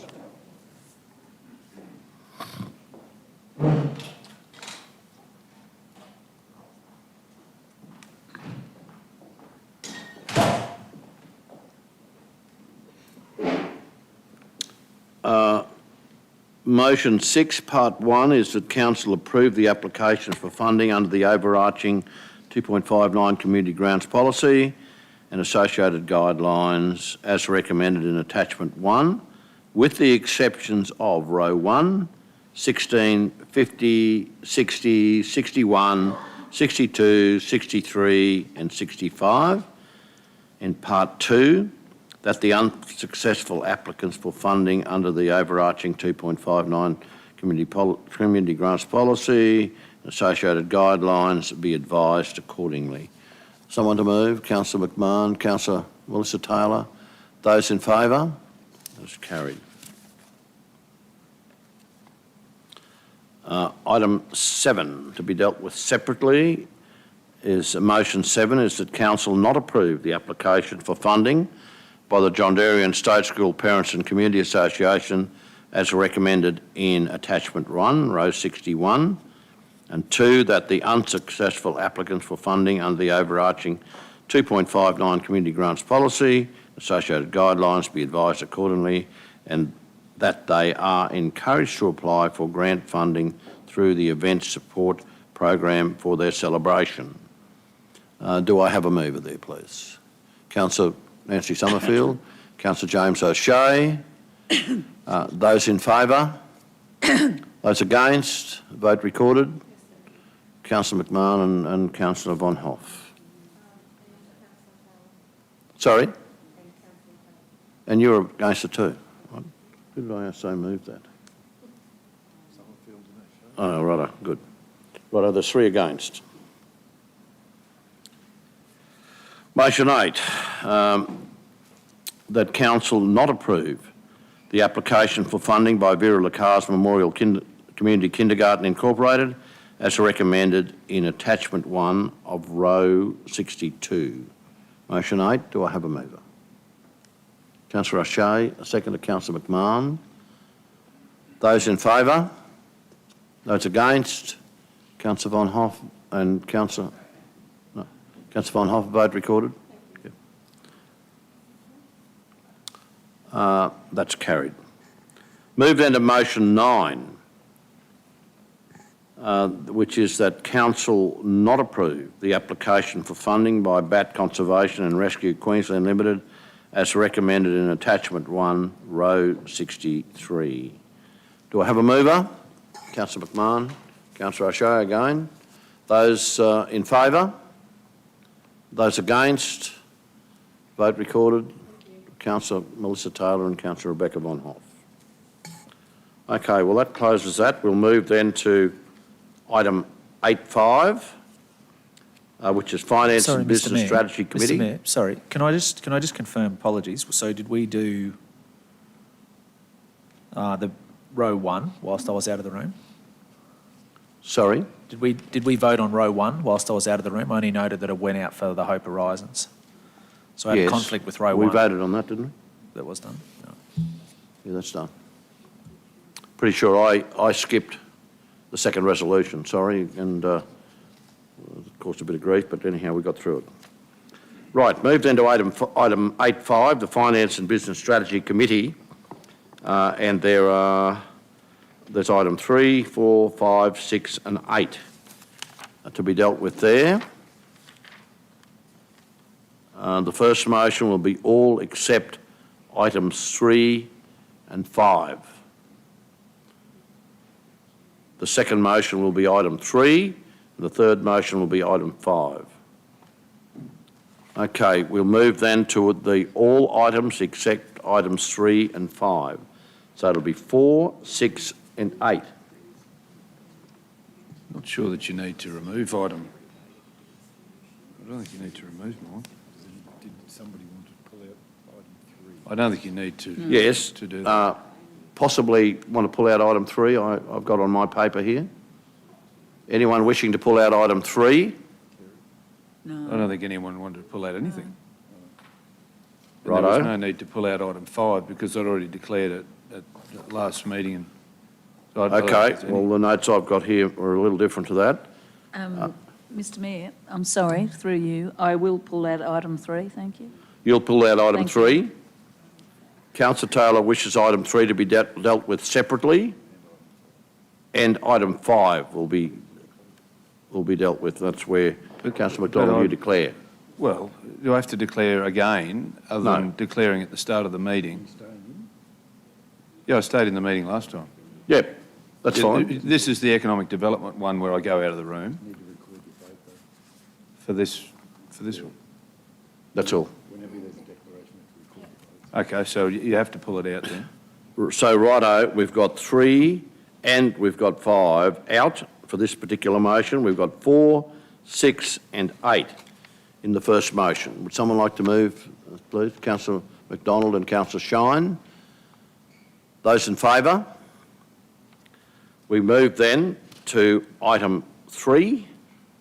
Thank you, Councillor Mr Carroll. Mayor. I just want to vote against this for the reasons Okay. that I don't believe that, I don't think anybody will want to be part of these committees if they can't be heard and have something to say about it.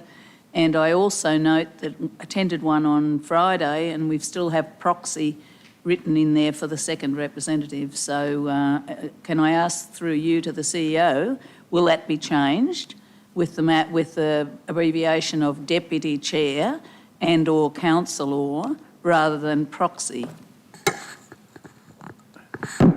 Yeah. Yes, of course we will after the council decision today. Thank Because you. the council hasn't decided that yet until this point. Thank you. Motion 3 is before you. Do I have a mover? Councillor McDonald. Seconder, Councillor Bill Carl. Those in favour of the motion? Those against? Councillor Taylor's vote will be recorded. We'll then move to item 5, where Councillor McDonald has declared an interest, but Council decided to keep you in the room. Previous. Would someone like to move item 5, please? Review of remuneration to the Empire Theatre's chairman and directors. Mover, please. Councillor Megan. Councillor Nancy. Those in favour? Councillor McDonald voted in favour. Be recorded.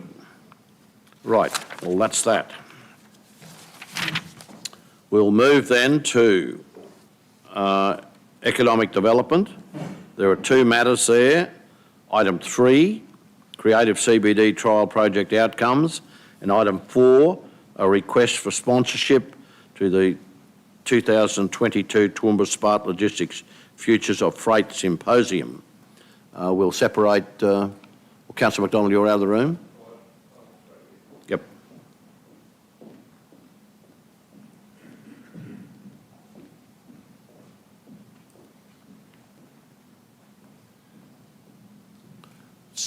Would someone like to move item 3, please? Councillor Megan, Councillor Bill.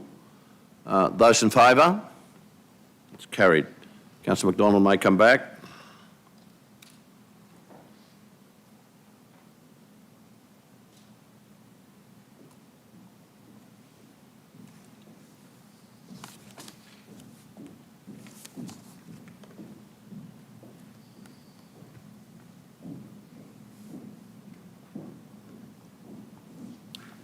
We'll move item, would someone like to move item 4, the request for sponsorship for the Freight Symposium?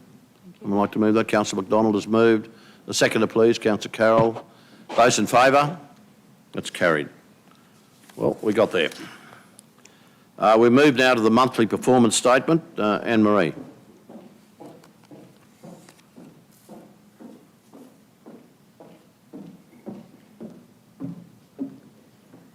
Good afternoon, councillors. So presenting the Executive Performance Report to the 31st of August as per Section 204 of the Local Government Regulation. So the August implications, I'll refer you to page 20 of 52 of board books, and you'll note there that rate notices were issued on the 6th of August. There was an original due date there of the 7th of September. However, due to a machinery failure at our printers, the actual postage of those rate notices was delayed by 6 days, so until the 12th of August. So as a result of this, we did extend the payment due date until the 14th of September. The delay did not adversely impact on council's cash flow, as the majority of our ratepayers paid by the 7th of September as per the notice. So at the 17th of September, outstanding balances was 20.3 million compared with the 17th of March, so the same period, 20 million, and compared with the 17th of September last year, also 20 million. We will be issuing overdue rate notices in the next week or so. And moving on to the consolidated financial performance statement, so page 2452. So overall, there's very minor variance in operating income against budget, and 1% variance overall for operating expenditure. And rates and levies, as I've mentioned, are tracking to budget. Fees and charges slightly over budget. This is just a timing issue, and that will come in line over the coming months. And you can see there from interest received continues to be a challenge with historically low interest rates. And you can see where that's offset down as finance costs and operating expenditures. So we're also not paying those high rates on our debt. If looking at operational expenditures, so we have labour below budget, and that's a result of current vacancies. Materials and services are tracking to budget. So as I mentioned there, finance costs slightly below the budget, and we didn't draw down the debt we had anticipated when the budget was adopted. So we'll adjust those figures at Budget Review 1. Moving on to the capital component of the statement, you'll notice there that capital income is over budget by $1.2 million at the time. This is income that was actually being received that wasn't budgeted. So we received $1 million for South East Queensland Community Stimulus Programme grant, and that was for the Yarraman Waste Management Project. So that project was in our Capital Works programme, funded from, as per the adopted budget. So this grant is over and above that. And again, we will be bringing that to account at Budget Review 1. There's also $150,000 there in our water project services for Energy Savers programme for Queensland Rural and Industry Development Authority. Infrastructure charges, council is tracking to budget. Sale of assets slightly above budget has been the case since COVID commenced, with a high sale price for second-hand vehicles. And moving on to capital expenditure. So total capital expenditure for the year is $14.8 million. So it's still early days, and we're very much in the planning stage of project delivery. And we currently have construction and maintenance are tracking very well, and above budget, with the regional wide resheet programme for South. So 25% of that programme of works is currently being delivered. Fleet and logistics programme delivery remains challenged, with suppliers unable to meet timeframes for the delivery of plant. Our pandemic response projects, as we would anticipate, those projects were carried over from last financial year, so they're tracking very well compared with budget. Just the final item there is our quarantine project. So just a reminder, that's our Crestbrook Dam spillway, Kubi Dam spillway, and our water treatment plant. So we have received the acceptable flood capacity analysis report for Crestbrook, and that's currently being reviewed by council. We're still waiting for the Kubi Dam one to come through. So again, early stages of those projects, but they are progressing. Any questions for the GM? Councillor Shine, then Councillor McDonald. Thank you. That largest item in the capital expenditure was for fleet and logistics, and I take it that will be rectified when those items become available to be acquired. Is that We're right? very closely monitoring that item. So the orders are in, but there is a problem with the delivery of those. So it's a temporary thing. So we'll monitor that, and there's no adjustment anticipated at Budget Review 1 at this stage, but certainly by Budget Review 2, early next calendar year, we'll certainly be looking at how we're progressing. Councillor McDonald? Oh, yep, Councillor McDonald. That was actually the same question. So that's good. No, Righto, you're happy with that? Yeah, very happy. Any further questions then for Councillor Nancy? Thank you. So, Marie, thanks for that report. The quarantine projects, that's what you call it, quarantine projects, are they what you were just saying, the dams and is that what the quarantine projects are? I Sorry, what was the question? Sorry, I didn't have it Thank you. turned on. The quarantine sorry, Emery, the quarantine projects, they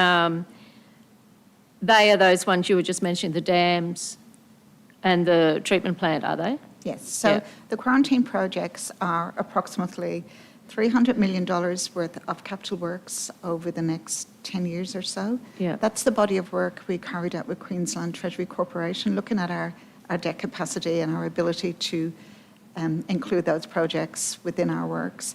So the dam spillways, which is approximately 200 million, and the new water treatment plant, approximately $1 million. Thank you. So then the only other thing I thought was, back in the written report earlier on, it says that the delay with the rates was postage? Yes. It's actually printing, isn't it? So we contract at the printing of rate notices. So what would have happened when the rate notices were issued, we create a file. So if you receive your rate notice by email, you would have got it straight away. And that's probably what prompted the phone call. So some people were receiving their rate notices by email, but people that are still receiving them by mail realised they didn't get them. So customer service certainly received a lot of phone calls inquiring about where their rate notices were. So our ratepayers had those notices for 3 weeks rather than 4 weeks, but as we could see, they were, the payments were very good. Yeah, but it was a printing delay, not a postage delay, wasn't it? Posted late because of a printing issue. Yeah, so I maybe it's pedantic or whatever, but I think in that report it should actually say due to a printing delay, not a postage delay. Yeah, that's correct. Thanks. Any further questions for the acting GM? If not, would someone like to move the receipt of that report, please? Councillor McDonald has moved that. Councillor Shine has seconded. Those in favour? That's carried. We move then to item 10.1, the Planning and Development Report. Stuart?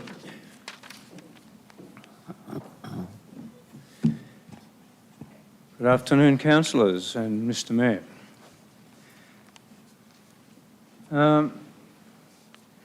The Coordinator-General released a draft EIS in August for the Gowrie to Halladin Inland Rail. The SPED area of my group are coordinating responses to that EIS and working very closely with a whole range of areas across council. TRC officers also met with the Chamber, members of the Chamber, to discuss the Chamber's priorities going forward for the next few years in terms of the Toowoomba's core area, the city centre. It was a very productive and good meeting, and good-willed meeting, actually. It went well.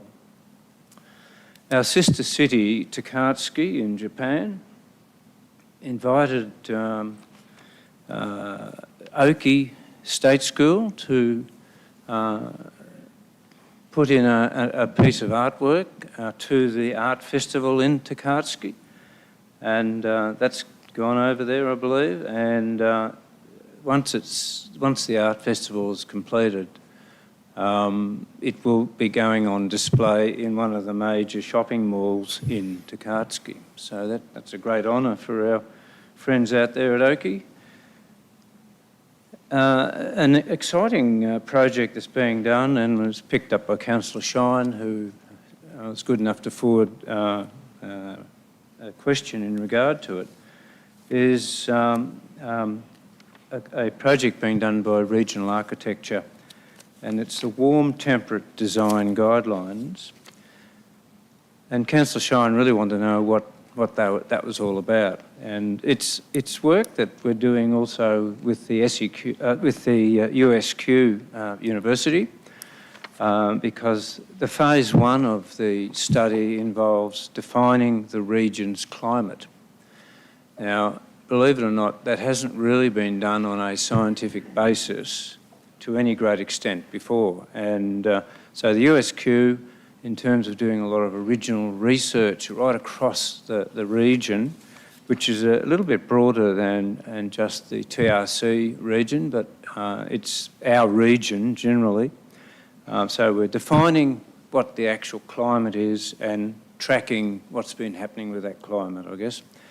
Phase 2 of that study will be looking at the types of architectural response that is most appropriate in terms of that climate and the climate that's been defined, and the possible changes in that climate going forward. And the final product that'll come from it is basically a design tool or set of guidelines that architects can pick up and see at a glance what the climatic issues are, so that they can make sure that the buildings that are being designed are climate appropriate. I'll leave it there. So apart from to say that the rest of my report, of course, has relevant statistics and other details on what the group's been doing over the last month. Are there any questions? Any questions for the GM? Councillor Shine? Yeah, thanks for your response to that email. Just in relation to that, do you envisage any council bylaws or enforcement mechanisms to following on that temperate design guideline formulation? Or is it just a guide to architects and builders? Or do you think it, will people in the future have to comply with those guidelines, put it that way? Yes, the latter. I think you've heard the old saying is you cannot regulate for good design. Good design comes from a want and a need, and using the right skills to apply to a particular design issue. It'll be a set of guidelines that'll form part of the planning scheme, no doubt. It'll be a planning scheme policy. From that viewpoint, the ultimate arbiter in terms of building regulation, of course, is the building regulations themselves, and will require certification. But the intent of these guidelines will be to try and get the actual designs appropriate for the climate and any anticipated climatic change going forward. So fundamentally guidelines. We wouldn't be looking for local laws. I'm not sure we'd get those through government anyway if they relate to land use. We can't step on the toes of the building regulations either. So we've got to steer our way through those various icebergs. And the best way of doing that is usually through the use of fairly detailed guidelines and well-researched guidelines, which we will have. Just on it, if I might, would you sort of end up in 50 years' time with a requirement that we go back to the old Queenslanders with houses on stumps and verandas to match the, the warming of the climate of the continent? I asked exactly the same question this morning of Jade. I said, is it back to the future? Could well be, because I think there's not too much wrong with the old Queenslander, apart from it gets a bit breezy in the winter, but that's probably easily overcome with modern use of insulation and so on. Could well be. Yep. And also materials. I mean, the materials used in the Queenslander are most appropriate for those warm, hot climates because the material cools down very quickly. Any further questions for the Councillor Carroll? Thank you, Mr Mayor, through you. Just noting there, Stuart, on the regional architecture has been very busy for the last month and 44 heritage advice actions undertaken, obviously well received, and perhaps our community is becoming a little bit more aware of the advice that's available there and hopefully leads to better outcomes. Yeah, definitely. I just wanted to comment on that because it's, there's been a lot, sometimes I suppose people may not be aware that that service is available. And I think it's certainly worth taking advantage of if you're looking at, converting character or heritage homes because there's advice available through the regional architect. Yep. which is Absolutely. great service that's provided by this council. Thank you. We've had a couple of inquiries also from our friends to the south. That's wonderful. Outside the region, but we're happy to help them too. Yeah, no, that's wonderful. Thank you very much. I'd like to congratulate them on that. Thank you. Thank you for that. I'll Thanks, pass that Carol. on. Councillor Megan.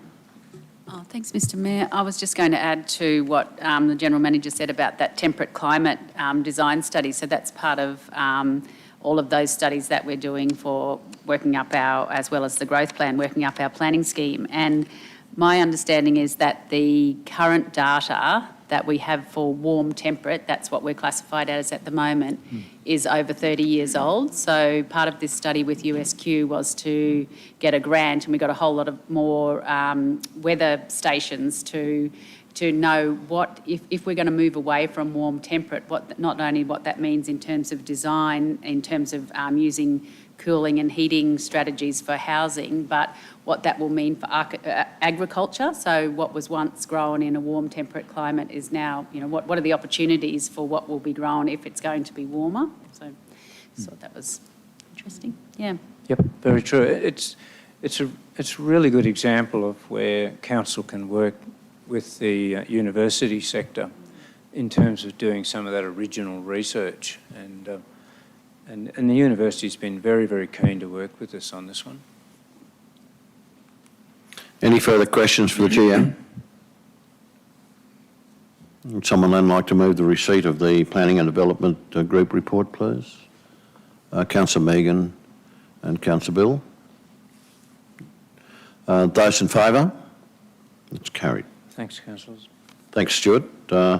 Ray, Water and Waste Services, please.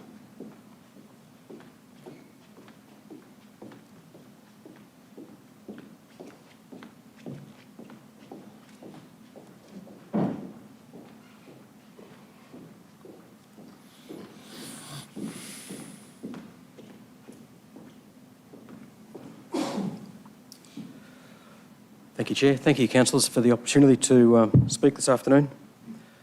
For the group report for Water and Waste Services, it's been a very busy month, especially from my perspective.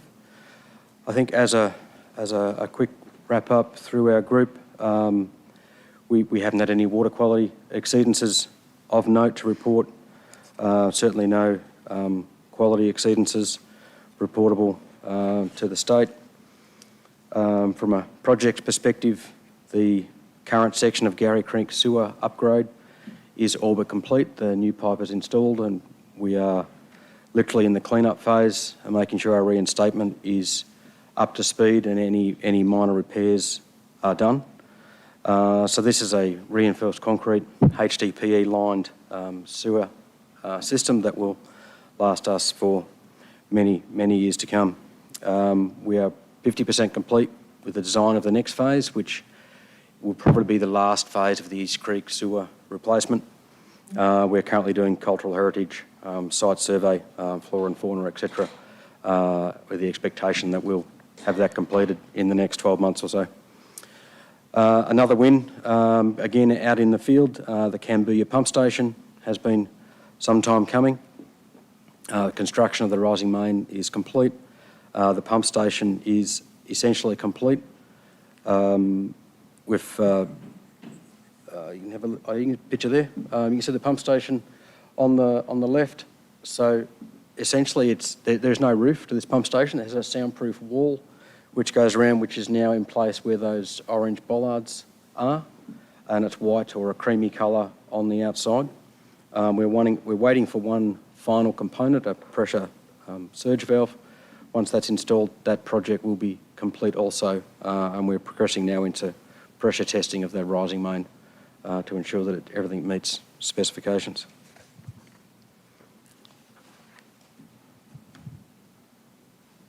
Mr Mayor, any questions? Okay, any questions for the Acting GM? Councillor Shine? Yeah, no, thanks, Ray. Just referring to page 4, which is the Water Infrastructure Services, Toowoomba Dams and Wivenhoe System. I noticed that, I think, as I understand it, we've pumped a quarter of our allowance from Wivenhoe in 1/6 of the year, which was during winter, Does that raise concerns, alarm bells, for the fact that we may run out of our allotment before end of June next year? No, we plan to pump more water during the colder months. We have 10,000 megalitres in our allocation. We try to avoid pumping through the storm seasons where we can. Lightning strikes and so forth does cause problems with the pump stations with inadvertent stops or unintentional stops, which can cause some damage. So we try and do all the work we can outside those windows unless necessary. Councillor Nancy. Thanks, Chair. Thanks, Ray. So I was looking at the report this morning and I was thinking about, I think we used to have a graph in here of our dams and what that looks like.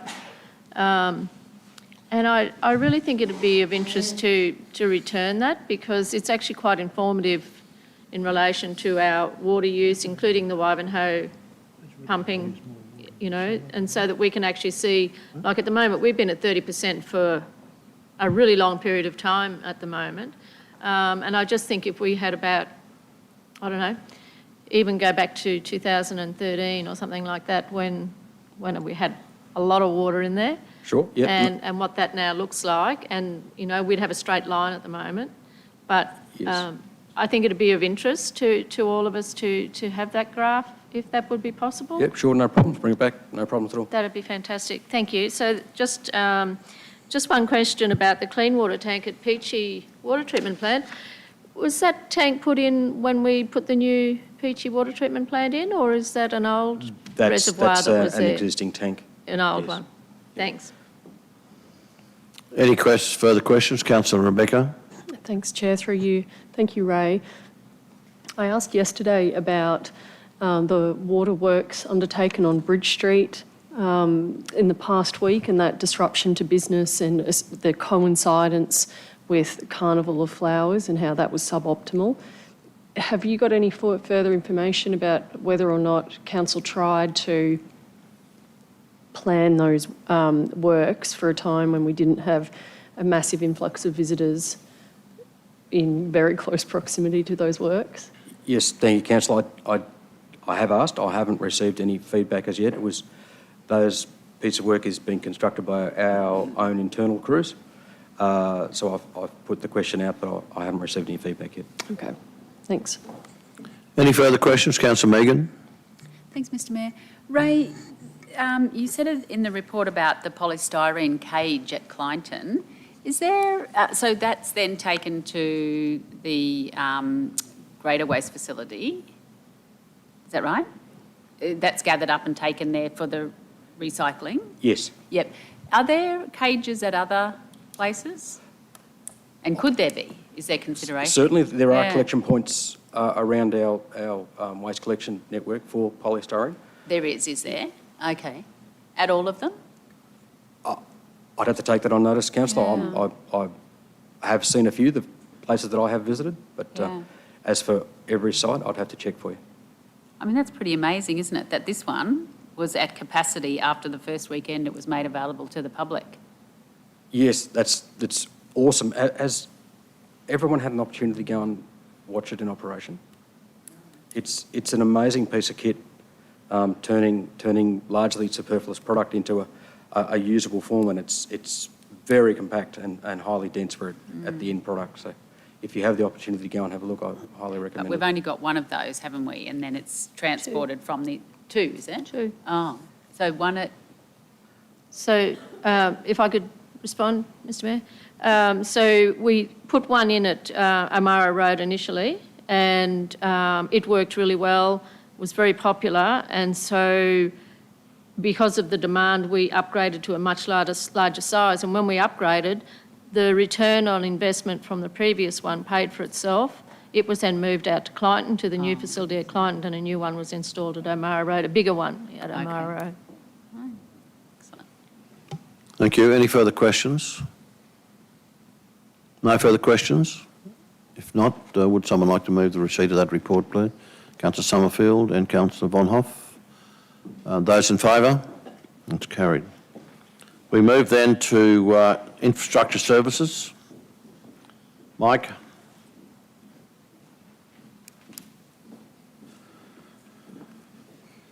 Thank you, Mr Mayor. Good afternoon, councillors. Just a few points to note within the report. It's blasting at our quarries is always pretty exciting, so it's always good to see little innovations happening and how we go about that. We don't sort of discuss that too often with council, so that just gives you an idea of some of the work that we do in that space. From a last month perspective, we had Queensland Road Safety Week was launched on the 16th of August at the Highfield Shopping Centre. Obviously it's a week each year that we work closely with our emergency services teams across our region, and our staff sort of give a lot of support in varying ways through that week.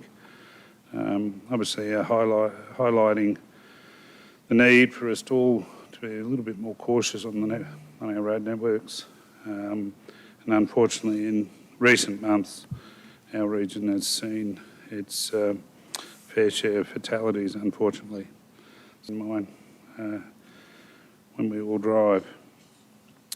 In the construction maintenance space, a lot of work happening across the region in all sorts of ways. Our flood disaster relief funding arrangements, or our flood restoration works, are progressing well. We've got a few contracts going out shortly for culvert works, numerous other things happening in that space.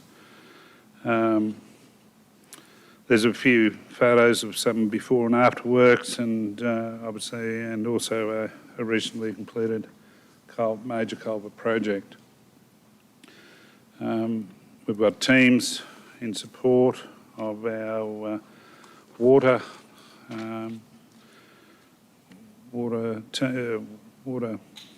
branch and the Perseverance water main. That project continues well.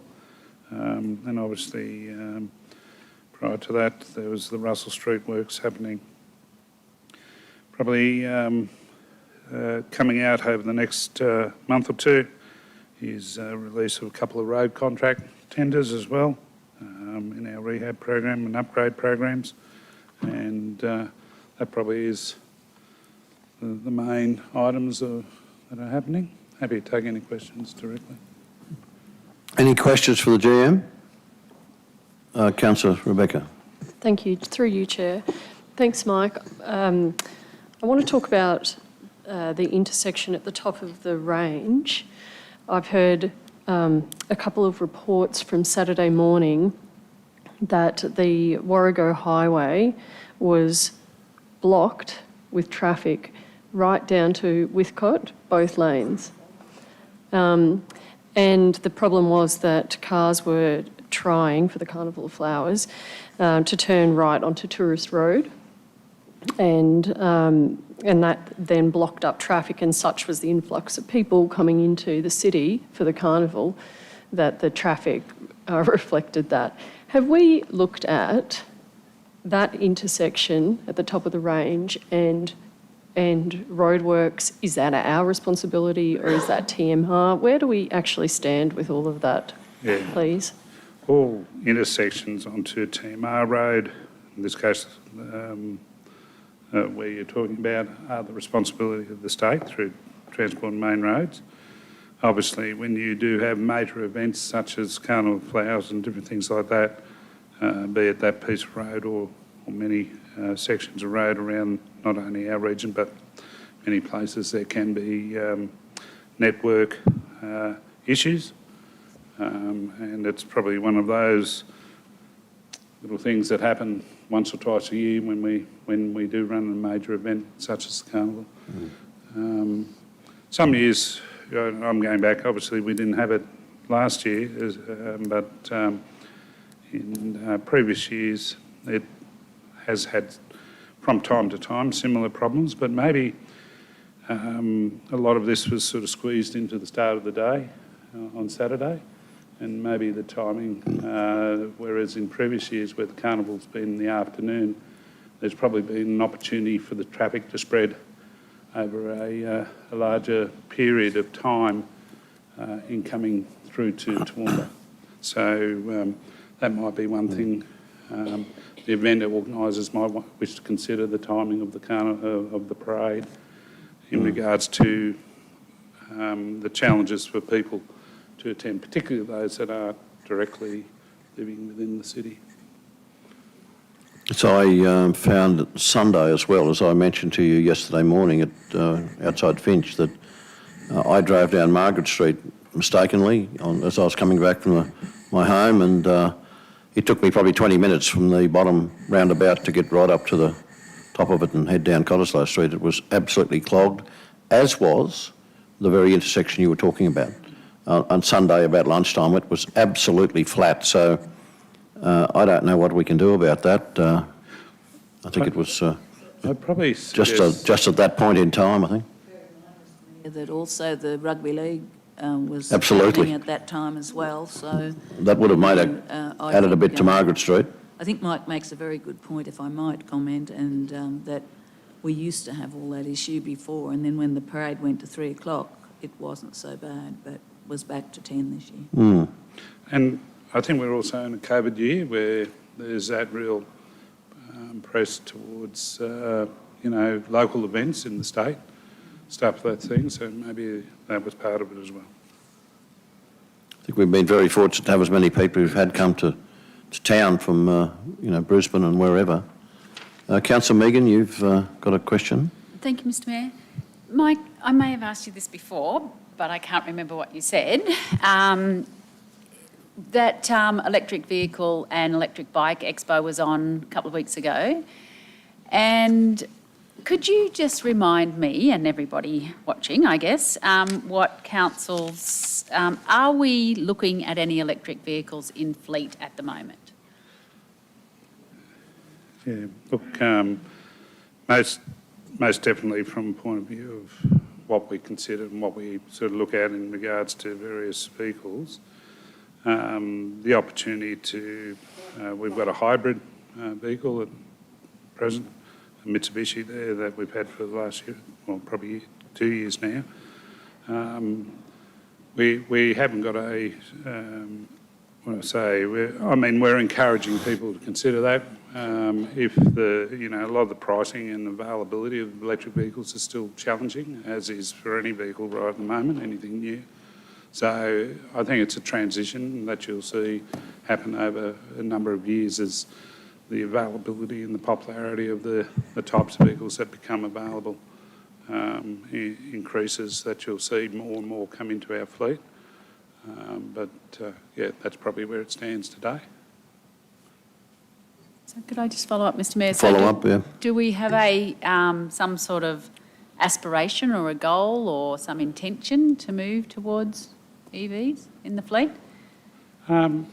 Definitely on a journey, and when I say that, it's not the main thing to be conscious. There is Teslas and different things like that are outside normal range, okay, as in financial range for council to consider as vehicles. When you look at the high-end sort of vehicles, we're also looking. Then when you look at the vehicles that are available and their practicality from a range point of view, probably if they're a vehicle that is going to stay generally within the city, if it's a full electric vehicle, that's probably working in.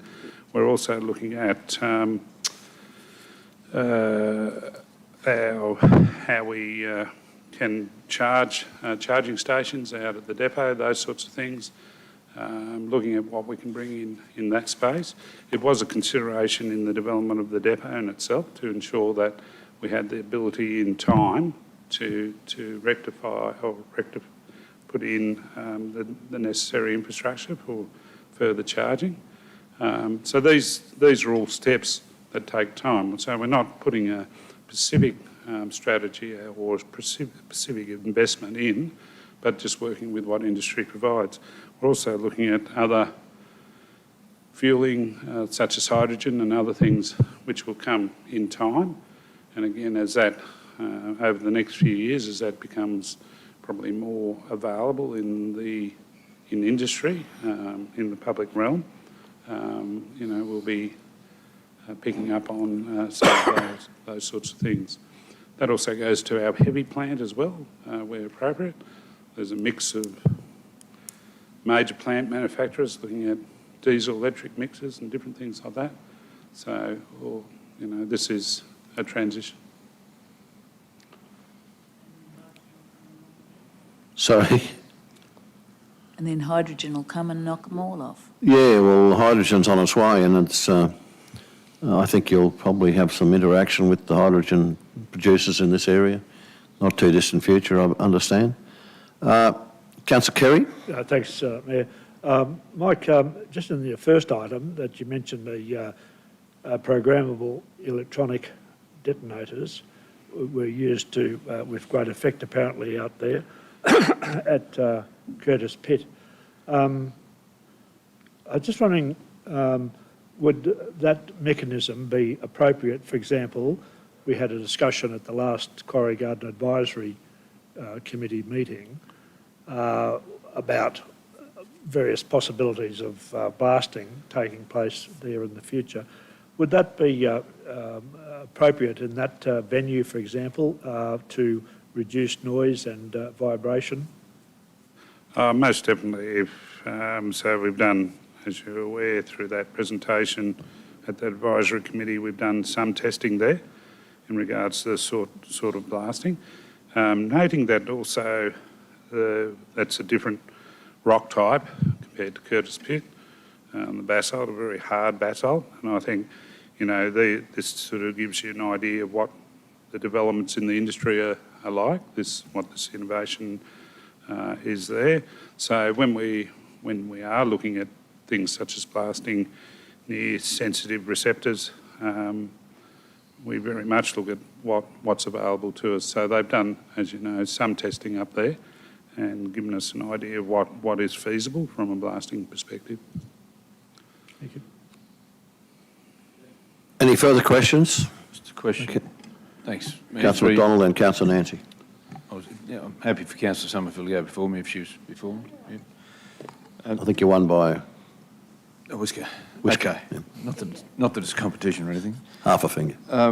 Mike, just in going back to the fleet and the challenges with fleet, which we heard from Anne-Marie, General Manager Anne-Marie, in your line of work, are our numbers consistent with other councils? So this is broader than just councils around assets. So are there any particular pieces of machinery or vehicles or something that's been the biggest delay? It's not impeding our work on ground, so as in respect to what we're delivering out on the ground so much. Obviously, the impedement's more in the asset management element of replacing plant and equipment. I'm happy to shoot an update email around to councillors post this meeting, which outlines a little bit more detail on that matter. And in essence, it's mainly light vehicles and trucks are probably the challenge. We'll be 100% committed in regards to orders before the end of this by December. However, guarantee on delivery this side of June is where the big question mark is. So a lot of this is being done by the parent companies of a lot of the suppliers, such as Toyota, cancelled or postponed 12,000 orders Australia-wide. That's massive flow-on effects to consumers, be it ourselves and or somebody privately. So these now truck manufacturers have got similar challenges because it's we're competing against a world market, not just in Australia. So I'll send through some little bit of detailed update. Yeah, that'd be interesting. The second one, if I could, was around the Wilsonton State School and what the issues were that they brought to the table. This were, again, to do with the traffic lights and how the lights were operating and the children crossing the road at the time and in control of, the different things there. in particular, there was a left turn issue on the traffic lights when kids were crossing the road, those sorts of things. So they've been all worked through. Subsequent to the petition, though, there's a couple of other issues raised which that will get discussed further through the school traffic working group. But the petition itself, the matters have been dealt with. Councillor Nancy? You're finished, Jeff? Yep. What's that? Thanks, Chair. Thanks for that, Mike. Just in relation to the traffic impacts, another thing that I thought might be causing an issue there would be the fact that the gardens are only open on the weekends this year, which I think is really quite challenging to try and get all those people through the gardens, but of course increased traffic as well means it's not spread over that 10 days. Yeah. Oh. Thank you. That better? Did you hear me? A lot better. No, my hearing's pretty good. Yeah. Thank you. So, Mike, I noticed the Queensland Road Safety Week was held out at Highfields, and in the photo, the roundabout, and when we were out at the Highfields breakfast the other day, it was raised, that temporary roundabout there, or it's actually not in that photo, but nearby, temporary roundabout is causing issues for residents out there, particularly around school times. And I wondered if you could tell us how long it's considered to be temporary. Your release couldn't go out to the Highfields Herald or the Highfields, whatever, the High Country, whatever it is now, to inform the residents about that? That's one question. I've got another one too, if I could, after that. Yes. In respect to that roundabout, that was part of the development conditions and approvals that went through, or the operational works approvals that went through as part of the Howdy development, as you're aware. Inverted commas, probably approximately 2 years will be the timeline of that being temporary. It might be a little longer. We're in the midst of commencing detailed design of the Krasky O'Brien and associated roadworks through there. That's sort of in early phases there. So there'll be a lot of engagement with the community as part of that project as it develops over the next 6 and 12 months. As part of that, it is probably most likely that that roundabout will be included and upgraded as part of that work. So noting timelines, it'll be probably a couple of years before that's all sort of sorted out from in our capital works program. It's probably the next 3 financial years is where the funding is. So there's a little bit of annoyance in that area for a little while to come. Okay, thank you. So then my other question was in relation to drainage off our roads onto private property. That's sediment and sediment runoff. The environmental impacts, but also the erosion on private property, and thinking about, out yonder where towards Cecil Plains areas where when there's heavy rain and their good soil washes off into the road corridor and they're told they're not allowed to bring it back onto their property because of contamination. I'm also thinking about the reverse of that, and that is when properties in different situations where it runs off our roads and erodes, and also sediment contaminants go onto people's properties. And what's our policy in relation to addressing that, given that that is our responsibility?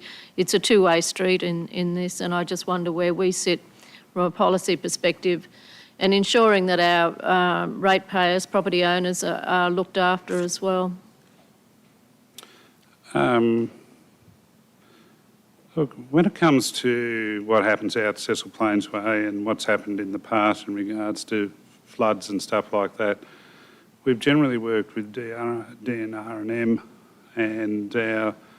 and property owners to, where reasonable and possible, some of that soil's gone back. So they've given the property owners the opportunity to come and take that material. Look, there's no direct policy position as such, as what you're talking about there. I think it's up to each to do their best to be considerate of, others. A lot of what we have within our roads or crosses our roads goes from the property above us through the road reserve and then to the property below us. There's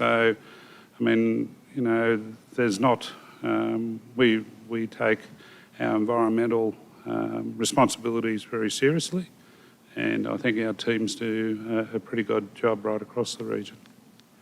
Okay, so if I could just do a follow-up there. You said you take the environmental aspect very seriously. So what exactly do you mean by that, Mike? Well, for instance, we've just finished our auditing of our integrated management system to third-party accreditation in regards to our environmental policies and our quality policies, quality stuff in respect to construction and maintenance. So a lot of work goes in behind the scenes to ensure we, look at the works. If you go out and look at the works that we're doing, just say today out on the angle of Lilyvale Road, Black Spot project out there, and the sedimentation controls that we put in place and different things like that. So a lot of work goes into what we do around the whole of the region. I've mentioned to council before what we try to achieve when we're looking at minimising clearing within road reserves and different things like that, such as trees and different things like that. We do a lot of work in the background with environmental assessments of many of the projects that we undertake to ensure the impacts that we have are mitigated and minimised as possible. Okay.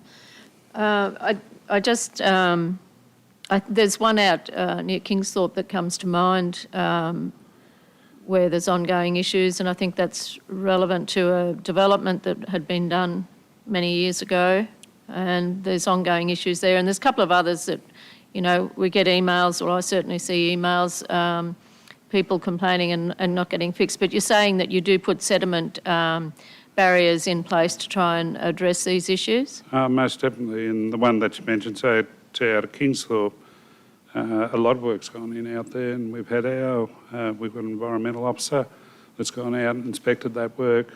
Where we can do small improvements, we do. So there's a lot of work, and we put a lot of these days, probably more in the urban type areas or semi-urban areas.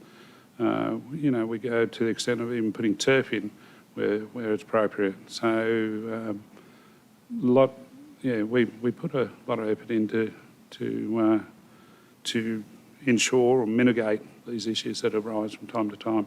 As you said, some of the issues are very old and have legacies to them well before our time. Mm. Thanks, Mike. That's okay. Councillor Megan, you had a question? Thanks, Mr Mayor. Just, Mike, when you were mentioning the school traffic working group, could you just bring me quickly up to date with what's happened at Glenvale, the Glenvale School Park out there? Parking? Yeah, no, that project's nearing completion. Oh, It should be completed in October. Okay, fantastic. All going well. Lovely, thank you. Any further questions? Mike, I did ask you again before, not again, but I had we were having a couple of meetings that were cancelled during the month, but the matter of the right turn in Harry Street that takes us into the council car park, and it's been permanently closed. It used to be subject to ours, so you did answer that question before, and probably a good clue if you could tell my colleagues, I think. Yeah, we'll take it on review, Mr Mayor, as I mentioned there, and see what's possible. There is a couple of, not just the issue of turning right across 2 lanes, but also in stopping at that point to turn right. So we'll look at what may be able to be done. No, I've had a number of questions in regard to that, and I just needed an answer, so thank you very much for that. That's okay. Any other matters that anyone wishes to bring up? If not, would someone like to move that the Infrastructure Services Group report be received, please? Councillor Carroll, Councillor Melissa. Those in favour?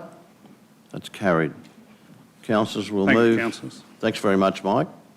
Environment and Community Services report. Come on down, Nick.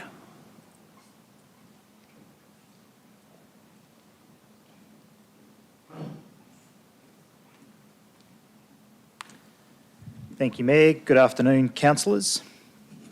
Councillors, I just wanted to spend a little bit of time, if I could, being the time of the year that we're in, to just reflect on the Carnival of Flowers and just let you know that the new month-long program seems to be achieving what we set out to achieve, and that was to bring more visitors to Toowoomba and get them to stay longer.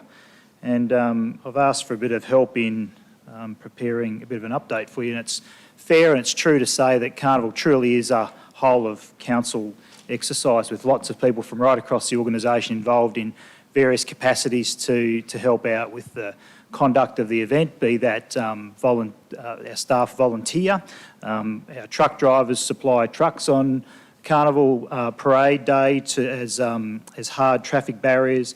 Our traffic engineers assist us with traffic management plans. Of course, there's our gardeners who are involved in the preparation of the gardens. We have toilet cleaners, rubbish collectors. Our VIC staff help people out with directions. And it really is a whole team effort, not to mention the magnificent work of the Carnival team. The Festival of Food and Wine's reported to have attracted around 13,000 patrons across the weekend, with a sellout crowd of 8,000 on the Saturday night. The Grand Central Floral Parade, of course, on Saturday commenced on time and progressed well with 59 groups participating. Parks have been obviously very busy during September, and we'll be looking closely at the actual visitation numbers shortly. We do track that information. The Chronicle Garden Competition Private Gardens opened last Friday, the 17th of September, along with the popular Ferris wheel at the Botanic Gardens, also opened on Friday the 17th. The anecdotal evidence, the visitors have been very appreciative of the efforts of council in putting on the carnival. Lots of commentary as people left the Festival of Food and Wine with lots of genuine, heartfelt thank yous. And it was more than just a thanks, mate, as they walked out the door. It was a genuine, heartfelt thank you for putting on such an event. Visitors at our info hubs and the visitor information centres consistently shown extreme appreciation with comments like, thank you for putting on the Carnival of Flowers, thank you for making us feel welcome. Has certainly been reported on numerous occasions. Visitors, accommodation providers, local businesses have appreciated the change to operate for the month of September, and we've certainly seen positive commentary around that. And while we don't have details on the economic impact yet for this year's event, the social impact has been immediately apparent, with visitors and locals alike expressing their sincere appreciation at being able to get out and about and enjoy the event, like I mentioned earlier. Lots of visitors from South East Queensland and metro areas, and many of them reporting it's their first trip to Toowoomba and that they'll be coming back. I note that many of you have helped out as volunteers yourselves, either in the info hubs, selling tickets to the Ferris wheel and the like, so thank you, and thanks to all of our staff and the broader community for getting involved in that. It certainly seems to be hitting the mark, and I think Councillor O'Shea was quoted in some media as, this has been the biggest event in Queensland this year. It's one of the only events of its kind. We're very lucky to be able to operate in the current climate that we experience with all the COVID restrictions. So I thought it was worth just stopping and reflecting on that, celebrating that now as we all have been in September, and we'll have some more data and statistics to report as that information comes to hand. I'm happy to leave it at that, Mr Mayor, and take any questions. Okay, any questions for Nick? Councillor Megan. Thanks, Mr Mayor. I know that there's going to be a whole wrap-up of the carnival, but I think coming out of the Flower, Food and Wine and seeing Ian from IT and Kyle, I think, from customer service, and I know lots of these guys have volunteered, but you've got to be doing something right when the staff are volunteering to work at in the carnival. It's just so heartening. Thanks, Councillor Megan. There is a lot of engagement from our staff around that, and we did have to put the call out because many of our usual traditional customary volunteers are a little bit COVID concerned, if I can put it that way. So the usual volunteer numbers haven't been there, but our staff have certainly stepped up and filled that void. Thank you. Councillor Kerry. Thanks, Mayor. I'm sure everyone here wants to congratulate you and all of your team from all levels and volunteers on a superb effort in all respects for the extended carnival. You mentioned before that there was a number on the Flower, Food and Wine Festival on the Saturday night, a sold-out crowd. In relation to both that festival, that 3-day event, plus the parade, have you got figures on how that compares with last year, numbers-wise, or if you don't have, doesn't matter? I could comment that the festival, the numbers are certainly down on the last time we conducted the festival in 2019. So I reported here 13,000. I think those numbers were 18 to 20 or 21,000 or something like that. Please don't quote me on those numbers, but when we have the wrap-up, we can report those trends and differences for you. We did have to operate under a COVID safe plan, so the sell-out of 8,000 on the Saturday night compares to 10,000 maximum capacity in previous years. So there's some changes there that we don't have the same capacity. And I think with all the lockdowns and restrictions that were happening around the country and even in the southeast corner, it's probably fair to assume that people were waiting to see before committing to purchasing tickets and all those sorts of things. So, I'm very pleased with the numbers for the carnival and the festival under the circumstances we find ourselves. But certainly they're not as strong numbers as they would have been in 2019, for example.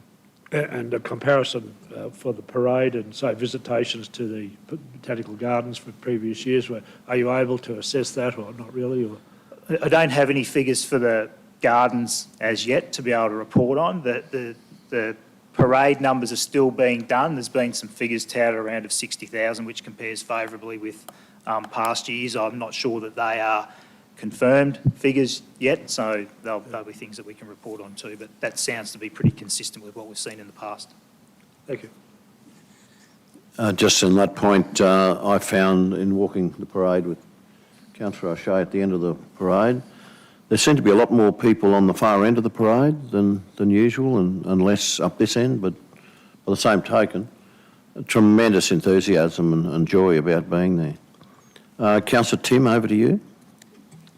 Chair, thanks. Look, my comment was exactly the same as Councillor Megan, but I will repeat it. It's heartening to go watch Xavier Rudden. The guy that fixes my computer is literally scanning my ticket in and, says volumes. And congratulations to Nick on your team on a great carnival that certainly isn't over yet. And I'm still getting around to seeing a few of the bits, and I'm sure everyone else is here too. But no, my question was around something a little different. The City Safe camera program, and you've reported here it's had its busiest August since 95. I actually read in today's paper that our City Safe cameras caught a meth deal at 3 a.m, which led to an arrest on, the weekend CBD. Just wondering, one question with two parts. Do we supply the staff member that mans these cameras on, 2 a.m. Friday, Saturday morning, Sunday morning?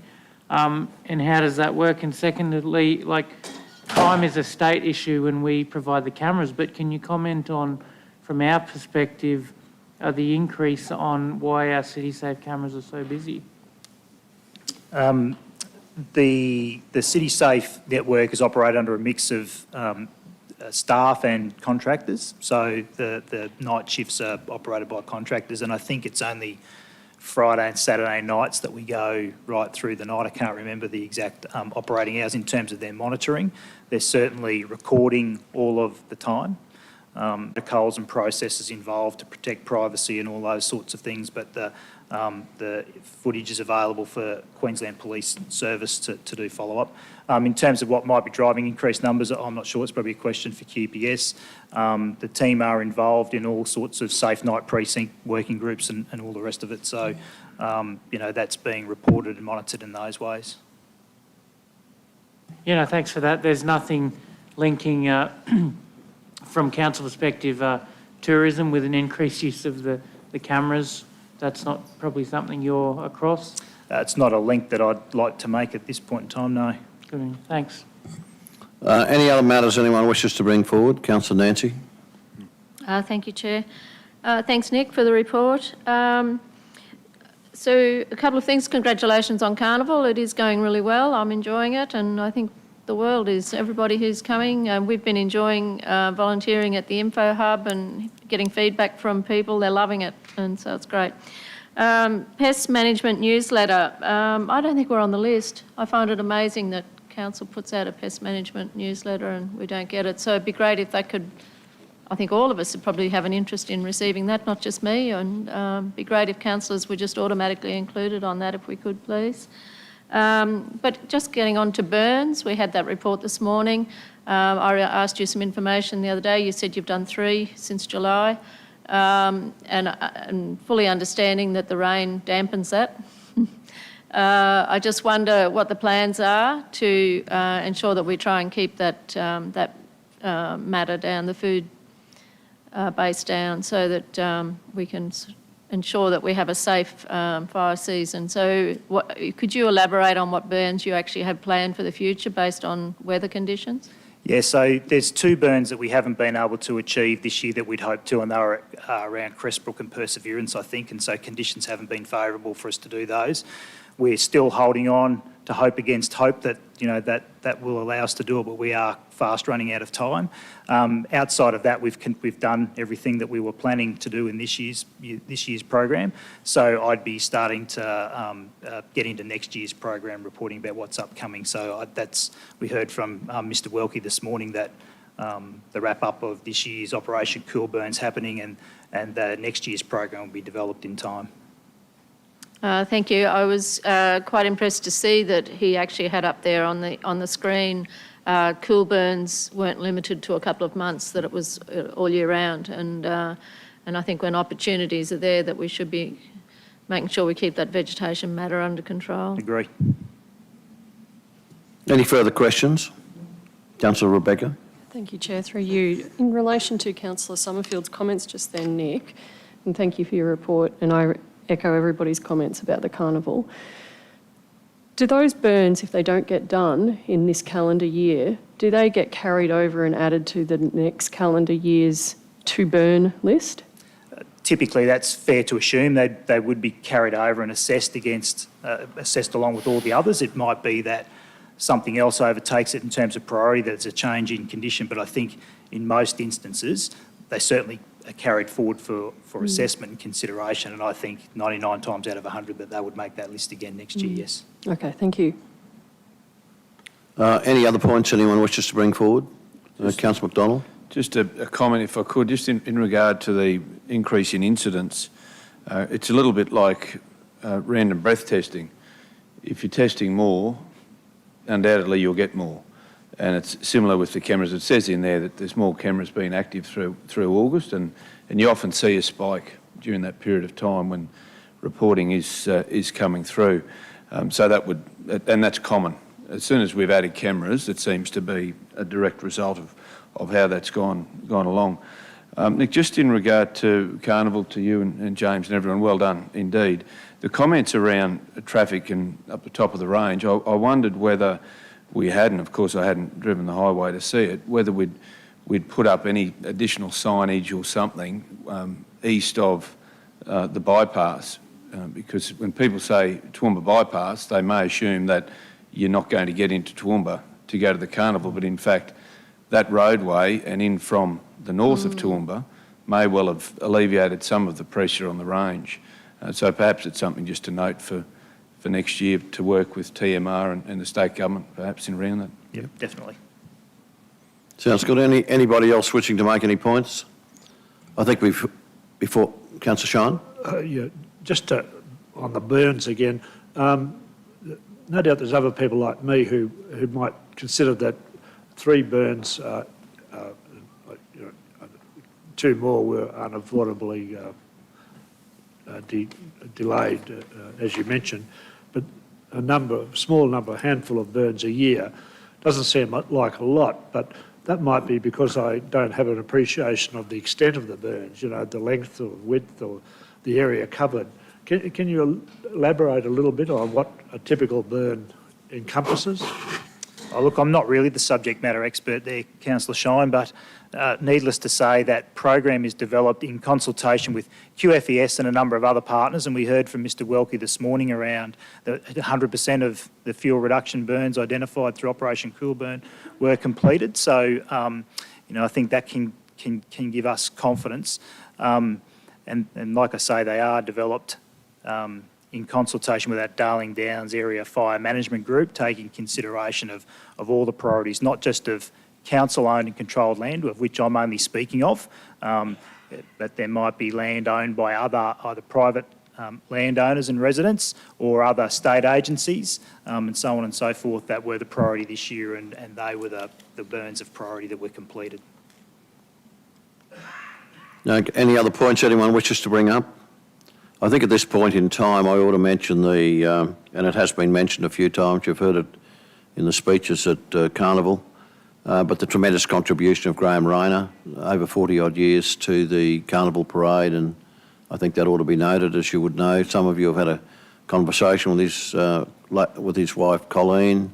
I've certainly had that over a long period of time, a very long conversation, but I think she would have been very honoured the other day to see the parade and to see the way in which we honoured Graham in that very special way, so let's not forget that one. He made a major contribution to this community over that period of time, and rest in peace, Graham. Councillors, any other matters anyone wishes to bring forward?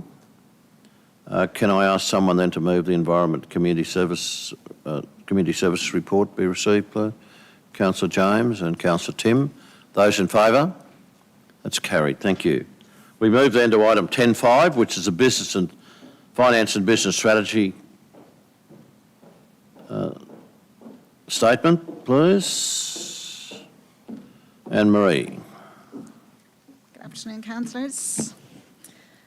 I'll take the report as read and just move into the ICT component. So cybersecurity management remains a focal point for the ICT branch and indeed for the whole of council.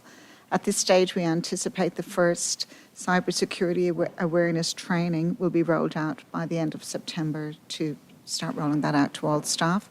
We'll also be rolling out that training and awareness to our controlled entities. And we were delighted to welcome Rosita Jacobs to the team at the end of August. Highly qualified and brings a wealth of knowledge and experience to council from her previously held global and executive positions. And I look forward to introducing you to Rosita. Just on to our local supplier spend for August was 65%, or 14.2 million, bringing the year-to-date total investment in our region to 32.8 million, so a terrific start to the financial year.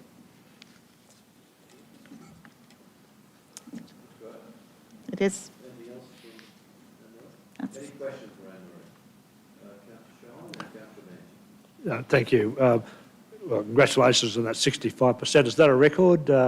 It's right up there, certainly Yeah, is. We've come a long way in the last 10 years, so Yeah. I'll check for you and get back to you, but it's certainly the highest I can remember. So it's Thank really you. good. That wasn't a question. The question was in the report, page it's 44, with respect to procure to pay, the invoices paid within terms were 80%. I was just wondering why it's not higher, if not 100%. So we've set ourselves a really high target there in 14 days from date of invoice. So, you know, an invoice is issued, by the time it gets to the accounts payable department, a few days have passed. So it really is about 7 days. With that target of 14 days, that's a better target than the state government or many other organisations offer. We aim to achieve that, and we do wherever possible. This month we've had some significant software and systems problems as a result of going to the cloud, and some issues around that have only been resolved Monday this week, so yesterday. So we're addressing the backlog now at this time. And so it is a very high target, that 14 days. We do everything we can, but we're certainly delayed with systems problems this month. That it, Councillor Shine? Yeah, Councillor Nancy. Thanks, Chair. Thanks, Anne-Marie. And congratulations on that 32 million. I reckon that's nearly worthy of a media release, to be honest, and put it out there. Let's sell ourselves a bit better, because we get a bit of ready to go. hiding around the local buy stuff, and we're actually doing it really well. So congratulations on that. And then to the real estate portal, I see there's some fantastic hits to that portal, that new portal that's been put in place, and that you're still getting inquiry calls from agents and solicitors. Are they being trained when they ring in like that? Do we train them to say, hey, if you want to, you can use this portal and reduce those numbers? Yes, we certainly are. So at every opportunity, we're tweaking the experience as well. So the more people use it, and the more highlights we get of, any issues they may be experiencing, and that gives us an opportunity to iron out those issues and improve the experience for the end users. But certainly anyone that sends an email or that makes a phone call, we do direct them to the portal. That's great. Great news. Thank you. Any other questions for the GM? Councillor McDonald? Thanks, Mr Chair. Through you to Anne-Marie. It's a target that we've set of 60%, and to exceed any target is worthy of celebration, which is true and correct.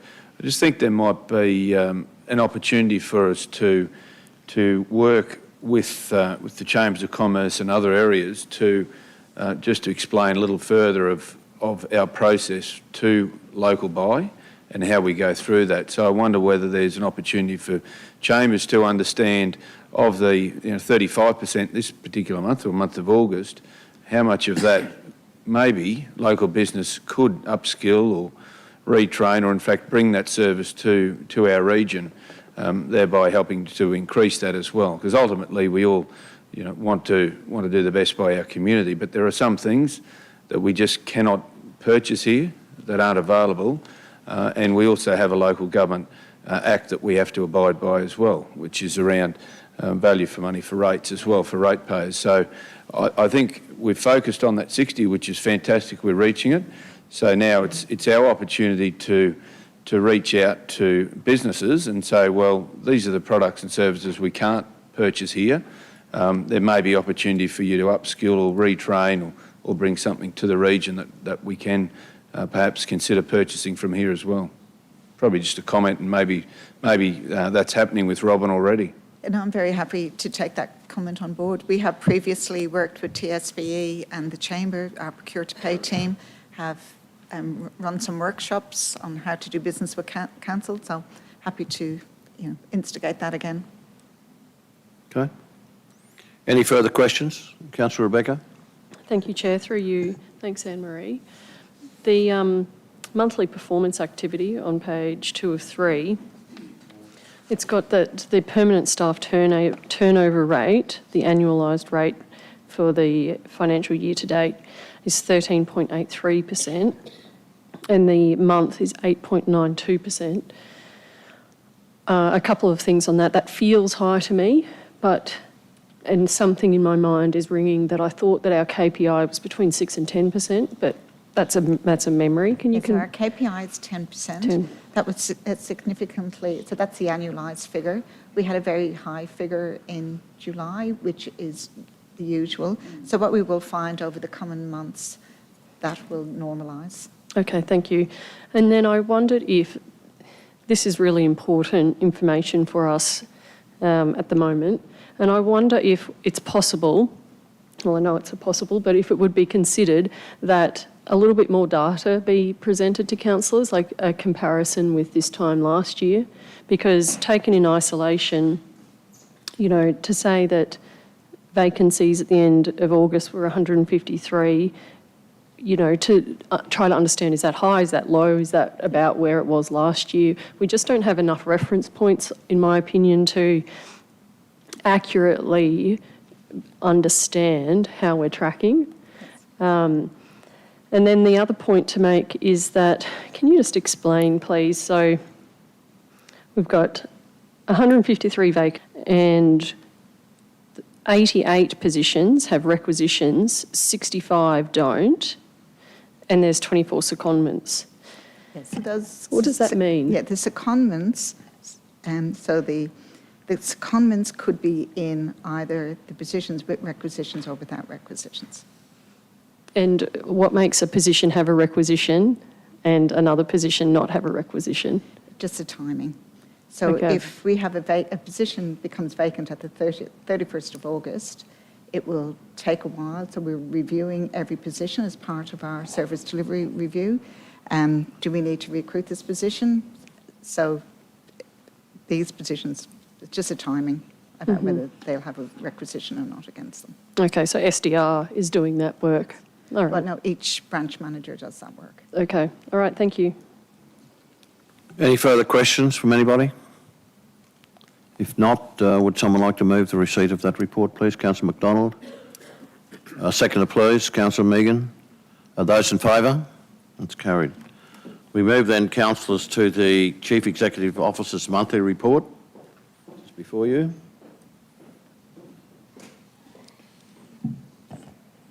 Good afternoon, councillors. Hang on, I just moved off.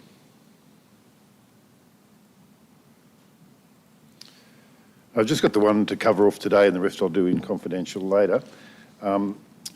Just want to talk about an initiative, or two initiatives in relation to staff engagement. And as you were just advised by Anne-Marie, the Rosita Jacobs has just come on as our new People, Culture and Engagement Officer. And one of the strategies that she's used in a previous organisation is particularly helpful and useful for engaging staff and has been quite successful, which we'll take on board very quickly, is we're proposing that I'll be embarking on basically an all-teams visit throughout the organisation with, so it'll be myself and Rosita Jacobs over the coming months, and it's actually a face-to-face meeting with the teams in a small environment, not so much in a large team or a large group or a large branch structure. It's more so in the teams that they work. The intention is that prior to that meeting, they sit down and work through a process within themselves about what they think they could do to improve their work environment and how we can assist them to actually do that. And then it's a discussion, it's an open discussion with myself and Rosita, working our way through an action plan basically that'll be just, and it's very personalised. It's also it's very localised in relation to the specific issues that are affecting those particular work groups, and it could range from anything that in relation to the equipment and materials that they have through to anything in relation to interactions with staff or management or whatever. So it's a broad-ranging exercise. It's a huge commitment from myself and from Rosita as far as time and resource to cover off the entire organisation. And it'll take a bit of my time, obviously, offline in relation to a lot of the normal things that I do from day to day, but I think it's an important thing that we need to do within the organisation. Running parallel with that, we'll be actually launching values workshops throughout the whole organisation. And again, it's just about making sure that the decisions that the people in our organisation take are always mindful of the values of our organisation, which are safety and health, accountability, honesty, respect and teamwork. So everything that we do as people within our organisation and the decisions that we make, whether it's internal or external, we should be reflecting those cultures. Our culture should be reflecting those values. So it's basically about, and these will be rather larger workshops that will be done with groups probably up to about 100 people in relation to those, and actually revisiting those values that we have in the organisation and wish for people to align to in everything that they do within the organisation. So they're two big initiatives that we'll be doing immediately, and obviously there's a next Monday there's a PKF report coming to council, which will hopefully give us further valuable information which we can use to implement further initiatives and improvement initiatives within the organisation. So that's all I wanted to cover off in relation to today, if there's any questions. Any questions for the CEO? Councillor Shine. No, thanks, Mayor. Just wondering whether these visits, all teams visits and the workshops, in which you will participate, will they be virtual or physical? Physical. Definitely. Physical unless something untoward really happens with COVID, obviously, and then we'd actually have to see how we could manage that, but the intention is physical. Right. I think I saw the word granular before. Is that meaning small groups or something like that? Is that what you mean by that? Or? About small groups, but also getting into the detail that's relevant to those particular, that work team. So it's basically at the lowest level, right through anything that might be a specific organisational issue that we can resolve, but right down to also at a lower level, anything that's specifically affecting them or that they can improve, or we can help them improve within their own actual work group. Some of those things we might be able to do quite immediately and quickly. Some of those things obviously may take a longer period of time, but the idea is actually capturing those issues, recording those, and then revisiting those with those individual teams to make sure that over a period of time we can address some of those issues. And obviously there may be issues that we can't address or don't have the ability to address, and if that's the case, we need to talk to those those individual teams so they can understand the reasoning and why it is so or why it isn't so that we can't do something. Giving that feedback later on sometimes is overlooked, because other things come along. That's right. But I think that's very important, because otherwise people think, you can make the complaint but nothing ever happens. Yep. Sort of thing. Yep. I totally understand that. Thank you. Any further questions? Yes, Melissa? Thank you, through you, Chair. Thanks, Brian. Just a question about that. Do you have a time frame of how long that's going to take, that roadshow? Is that the correct term? The workshops on the values workshops, they're fairly large. Yes. They'll be over probably a couple of weeks period, but the others will probably take a couple of months just to physically get around and allocate time to do that. So then once you've completed that, then what's the time frame for communicating the results, for want of a better word, to the teams? Well, it's the logistics of how we're actually physically going to do that. We haven't worked out through that process. I'm actually working with Rosita now to see how that's been done in the past. There'll be, obviously, we can communicate in response to their action plan, either electronically or go back out and visit, depending, I suppose, on the issues. And do they need further face-to-face meetings to actually resolve some of those concerns? So it's a bit of a horses for courses. I can't say there'd be a one situation fits all in relation to how you'd respond to those. Okay. May I? Yep. Thank you.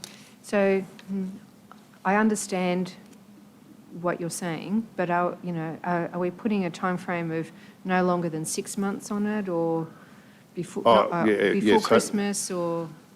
Hopefully no longer than 6 months, definitely, but yes.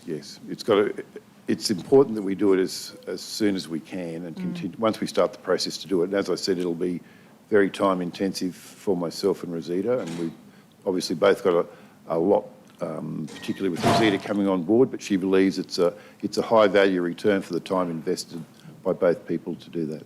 Okay, thank you. Any further questions for Brian? Councillor Nancy and then Councillor James. Thank you, Chair, and thanks for your report, Brian. I too was wondering about the completion of so I was sort of thinking, is it the end of this calendar year, but you're saying it could be up to 6 months before you complete all of these. I think it's just the logistics of actually getting out there and physically doing it is the limiting factor. So until we actually see how much of my time I can actually get out there, and I'll dedicate the maximum amount of time that I can to that. But obviously there's the machinations of keeping the organisation going and the interface with the council and the council meetings, that has to be done as well.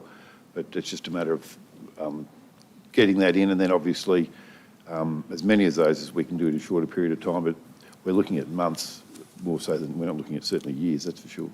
Yeah, okay. So I understand it's quite a time-consuming thing. So maybe if we just got a report each month as to how many you've done or whatever, that would be helpful in your monthly report. Thank you. So then my other question was around the initiatives that you've mentioned. Are any of them developed yet? You say several initiatives. Any of those developed yet, or are they going to be developed after the PKF thing on Monday? Or I haven't any knowledge of the outcomes of the PKF, but I'm just saying from that I would be very hopeful that from that there will be some guidance of some gaps and initiatives that council should implement.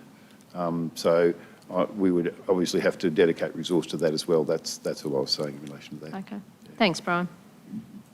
Any further questions? Councillor James. Yeah, thank you. Thanks, Mayor. Thanks, Brian. I think we all agree with the intent or the outcome that we're trying to achieve through this, and the main one being, of course, that improved experience of working and just the culture within a workplace. So I've been thinking about this a lot in recent times, and my question may be more relevant potentially when we go through this survey next week. However, keen to get your thoughts on it at the moment.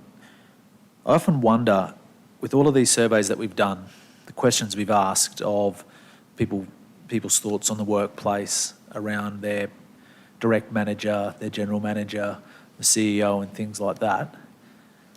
Have we ever asked the staff the impact on their day or their working experience based on their experiences with this boardroom?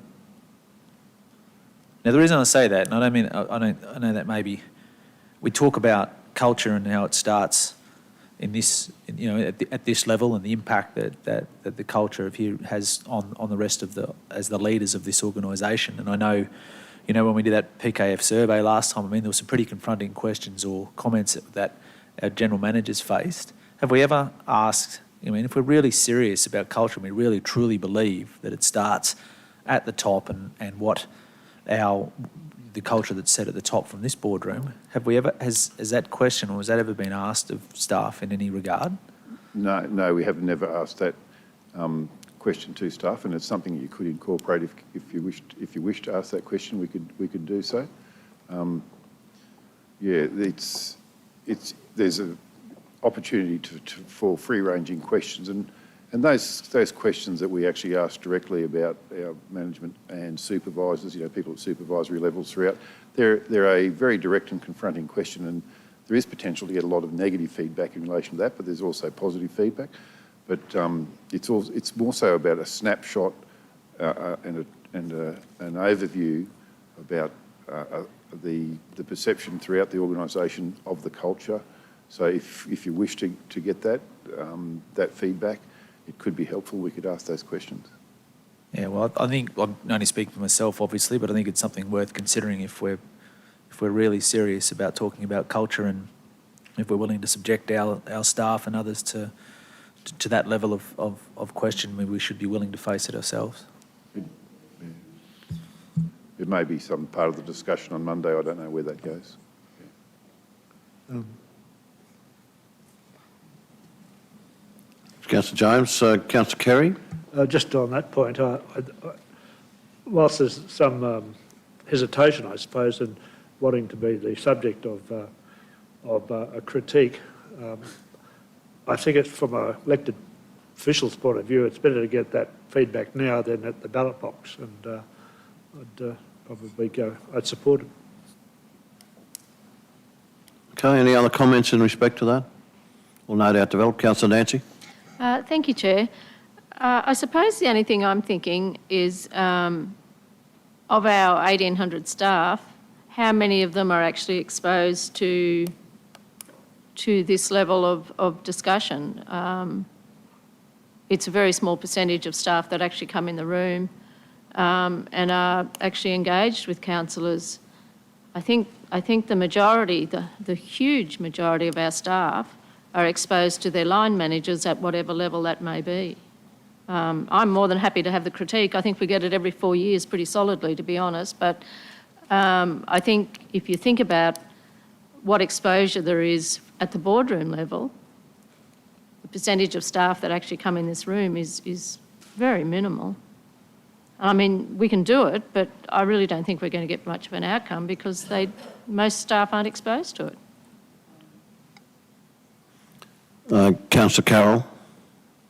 Thank you, Mr Chair. I absolutely support Councillor James here, and Councillor Summerfield may be right that there aren't a lot in here, but people talk to each other, and I think that we certainly are the head of this organisation, whether we think about it that way or not, together with our senior staff management, and I think I support what Councillor James has said. I think there'd be opportunities ahead of us to have this kind of discussion, James. Thanks for bringing it up. Let's talk about it in the appropriate forum and be quite honest about it all as we go through it.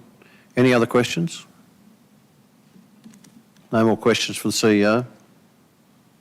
Someone like to move the receipt of CEO's report? Councillor McDonald, Councillor Carroll-Taylor, those in favour? That's carried. Councillors, thanks Brian. We move now to my report and it's in dot point. On the 20th of August we had a phone hook-up with Damien Walker, and that was particularly regarding a group of mayors and those of us who were near the border and those who were on the border. And at that particular time there was significant work had to be done, and I want to particularly thank the government for the work they've done, the DG, the Chief Health Officer, Police Commissioner, and of course also the Disaster Coordinator for the work that they've done. I've had 2 meetings during the month with Trudy Bartlett from RDA, talking of matters of common interest. Brian and I attended the Tisby board meeting on the 19th, attended the Rugby Union Grand Final the following Sunday. On the 24th, I attended, along with some of my colleagues, the Pittsworth and District Alliance meeting. On the 26th, I attended a very successful Oakey Merrill prayer breakfast, at the end of which, on the return trip home, I received a phone call from the DG, Damien Walker, regarding the decision that had been made by State Cabinet to work with the Wagners to build a quarantine hub at Wellcamp, and I think you're all aware of the journey since then. On the 27th, Dr Paul Curry, myself, Paul McVeigh, as well as met with Mayor Neville Ferrier and his CEO Tom Upton from Banana Regional Council to have a discussion around the potential there is of the Nathan Dam. We were lucky to be joined by Vic Panisi and his team. Mayor Ferrier is very keen to progress the Nathan Dam, and he thinks that any advocacy that can be directed that way would be very beneficial. The following day, I breakfasted with the local, state and federal members regarding the quarantine hub. The 29th, I think, was a very special day for those of us who were involved in any way with the Milne Bay Remembrance at St James Anglican Church, followed, of course, by a wreath-laying ceremony at the Mothers Memorial. And during that day, we had the Electric Vehicle Expo at Cobinco, which I think was a absolutely outstanding success with the number of people were there. And I thank the MC of the day for his very kind words about the Toowoomba Regional Council. 1st of September, I opened the Regional Arts Australia National Conference Artlands at the Armitage Centre. 3rd of September, I had a visit from Noel Herbert and Nick Geraghty from Full Circles Projects in my office regarding their ideas for John Derry and Woolshed, as well as the farm, which is that vacant land at the corner of Mort and Taylor Street. And the best that we can do there is I've asked them to prepare a presentation so that we can all have a conversation there, because some of the things that were put to me on that day were very, very good for this community. Some of the things they talked about with John Derry and Woolshed, but I guess there's a fair bit of work that needs to be done around that.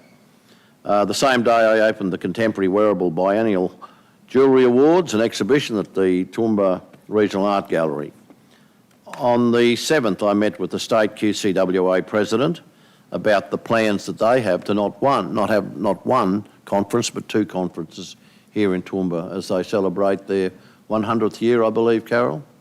Yeah, and then there's something else happening soon after that. Had a visit from Lisa Crawford from the Federal Department of Home Affairs to discuss refugee funding, and I attended the Disability Business Awards the same evening.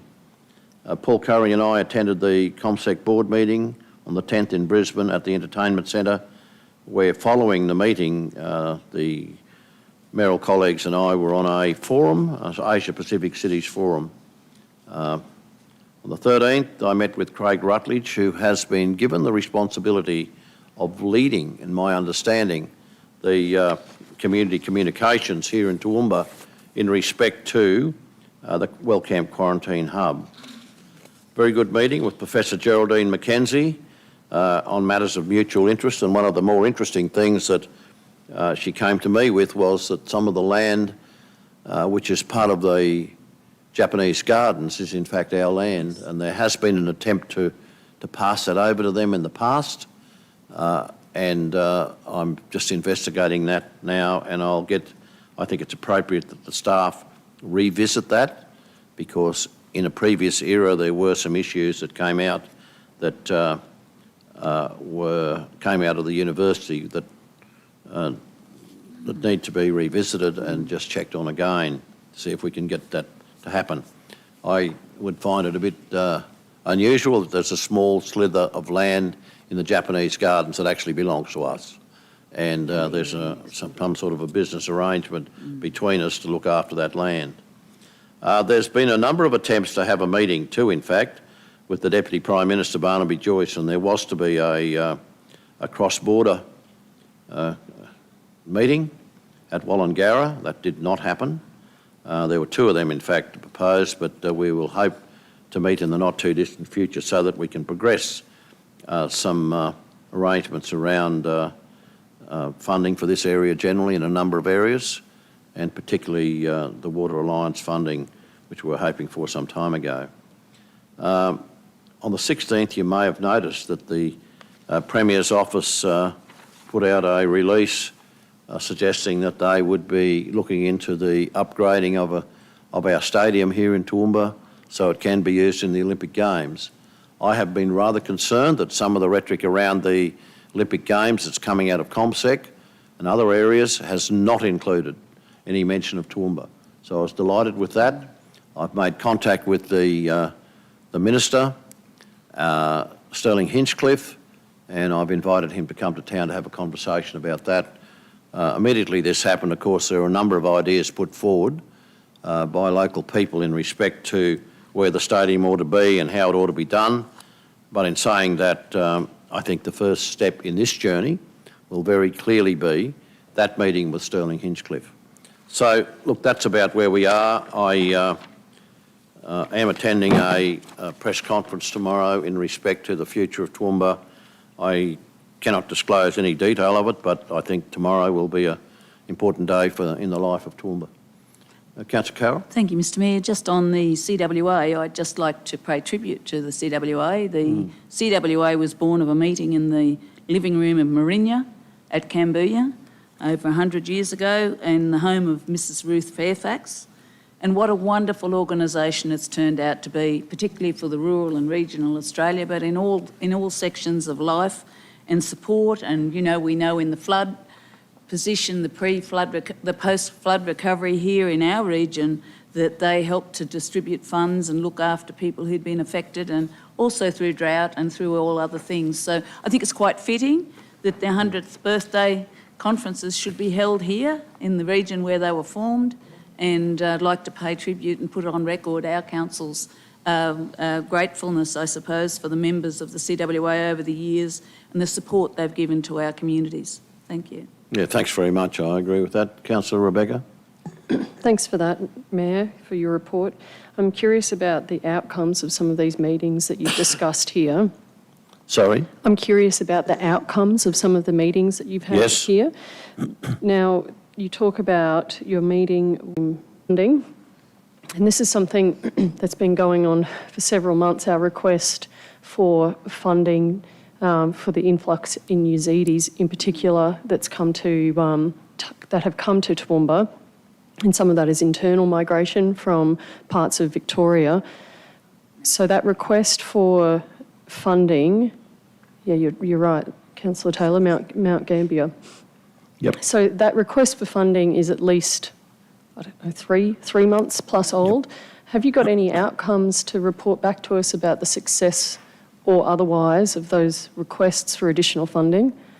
It's a question I ask probably fortnightly, At this point in time, I'm getting the same answer as being, although there's a call from the federal member on my phone now that I haven't answered, but I'm being told that it's going through the bureaucratic process, Okay. which to me is a little sad given I think Toowoomba's hasn't necessarily been respected in this journey in terms of funding those refugees. Those refugees came here to Toowoomba initially in a cohort of 900 of them came here without notification to anybody. And of course, you know, that brought on a sequence of events that were fairly difficult to manage. Yeah. Okay, well, thank you, and I commend you in continuing those fortnightly conversations. The other one was about water and your meetings, which centred around Nathan Dam. Again, this is one that's been going on for a long time. In your conversations with the Banana Shire Council and the representatives from the Alliance who were in attendance, as well as your conversations with Minister Glenn Butcher, are we any closer to understanding why the environmental impact statement was not extended, or if there is an appetite to begin that EIS with a different focus away from the mining? Yep. And if it's the latter, how long that process is expected to take?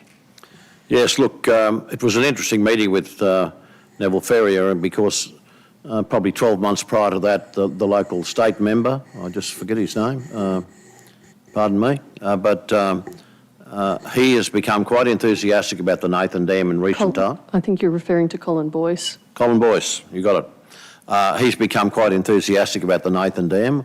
I note our federal member has been up there to see the dam. You are dead right, the original EIS had a significant bent towards mining. Now, Neville Ferrier made it very, very clear to me that if they build the dam, they certainly want to make sure that their people are looked after in that area before any water goes elsewhere. Very large dam, but the yield of that dam is, as you would know, is not terribly high. But in saying that, you are right, the original EIS was about mining, and I think they must. And I think that's one of the points we should be taking up with Minister Butcher when he comes to town next week, about getting that EIS done and looking at how we can, if we can gain any benefit from it in this area, and how much benefit that could possibly be. Any further questions? Councillor Bill? Yeah, Chair, thanks. Hey, look, forgive me, I was unwell last week and away for that meeting with the state representatives about the quarantine centre. Just so I come up to speed, look, I get the fact that it's a state significant project around land use. It gazumps town planning in that respect. And building approvals can be done by a private certifier. I understand plumbing approvals are starting to come in. I'm unsure as to whether, I'm not certain whether council's received an operational works approval. And given the fact that I hear that they've started, I'm wondering if I can get some clarity around that. Please. Yes, look, it's pretty much been taken over completely. I can't give you the detail, and I think our GM of planning is not... Oh, you're here. Him and I have had some come on up, Stuart. Him and had some conversations. I think to a large degree it's been completely taken out of our hands, and you know, most of the projects of that nature that happen in this community, generally there's a process that happens. When the very first proposal was put forward, Councillor Bill, in regard to the quarantine centre, I called the health sector in, and I called the business sector in briefly for a meeting, and as you would know, 22 questions went off to the Premier and the Prime, and that's disappointing. But the thing that worries me is very much what worries you. What happens next? if there's another purpose for this, for the quarantine centre, if there is another purpose, who is in charge of, you know, are we brought back into the equation, or has the state government got that covered as well? And Yeah. I feel a little bit as if there hasn't been a whole lot of respect for local government generally in this exercise. Yeah, Chair, Mayor, I specifically around operational works. Yep. I'm keen to hear where we're up to with that, because that's a statutory process that's delegated to the local government by the state. And it's a process that anyone should not be able to step around, because it's for a multiple reasons around safety and site conditions and a whole host of things. So anyway, I'm keen to hear. Yeah, but I think Stuart's been doing a fair bit of work there, as Danielle has been helping me a fair bit with that, but I'll hand over to Stuart to give you that answer. There's a couple of issues here. Certainly in terms of the operational works, I'm not sure that the bulk earthworks, which would normally attract an operational works approval, needs to be done. I think the earthworks has pretty much been done in a lot of those areas, and I don't think there's a particular issue there. In terms of the other areas that we normally have operational works approvals for, which is the infrastructure items, the water, the sewer and storm water and local roads within the development, the nature of the development on the Wagner industrial area there is that they are responsible, that they are private works, they will not become the property of council, and therefore will not require, under the normal regulations, an operational works approval, because they don't have on maintenance, off maintenance and those sorts of steps, because they remain the property of Wagner Corporation, and they will take on any maintenance issues going forward in regard to that. I guess the one concern, and I had a number of conversations with the Deputy Director General over the issue of infrastructure charges for any subsequent use, because this use has been accorded a land use approval through the regulations in the Planning Act. It's quite specific to a quarantine station. So if, for example, in 5 years' time it was to change from a quarantine station to a hotel use or a motel use or some other use, the expectation would be that there would be a planning approval required. However, the catch there is that in looking at that from an infrastructure charges viewpoint, you would look at, what you always look at is what is the existing buildings on the site that would provide for a credit that you would deduct from any infrastructure charges. And this use would definitely constitute, because there's no particular words put into this amendment, despite strong suggestions from this quarter. There's nothing put in there about infrastructure charges. And it is exempt, the quarantine station is exempt of infrastructure charges. However, it would constitute an approved use, a legal use, a lawful use in the terms of the Act, and we would have to credit it, the extent of the square meterage in terms of any infrastructure charges going forward for any other use on that site. So that's the downside. In terms of the operational works, I don't think that's a major issue for council at this stage. However, given the fact that by the sounds of it we haven't received anything, it's a bit of an assumption to say that there isn't any impacts. It is an assumption. Yeah. Yes. So should we be in fact asking either the applicant or the Premier's office or the representative of why operational works hasn't been lodged with council? It would be a normal consideration given the magnitude of this development. Yeah, well, as I explained, the vast majority of the operational works approvals would normally relate to infrastructure items. You know, these infrastructure items will not I'm come suggesting to bulk council. earthworks. It's the bulk earthworks issue, and Wagner Corporation certainly has undertaken considerable bulk earthworks bid in the past. They have worked their site fairly extensively. That whether they require any further earthworks other than minor building, you don't need an operational works for minor changes to levels that relate strictly to a building approval. That would be taken up at the building approval stage.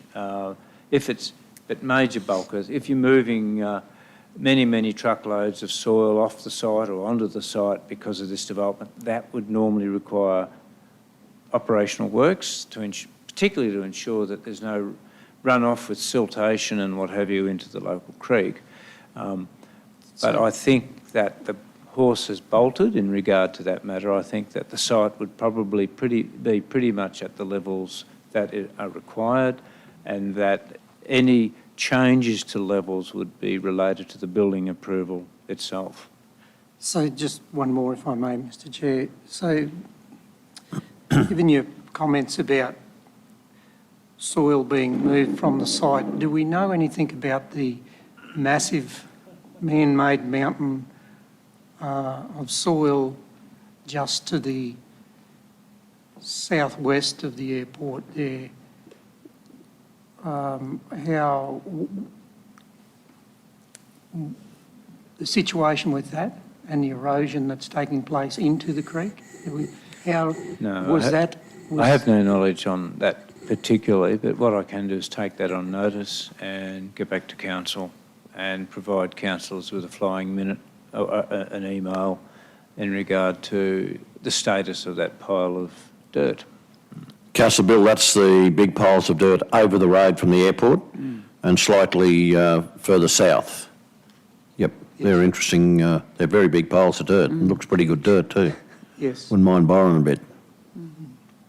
You finished, Bill? Yes, yep. thanks. Councillor Carroll? Thank you, Mr Mayor. When your mind goes to this, with 500 extra buildings, all the roofs and all the hard stand, my concerns are greatly around stormwater runoff, and I know where we've been with that and how we were refused consideration in the P&E court.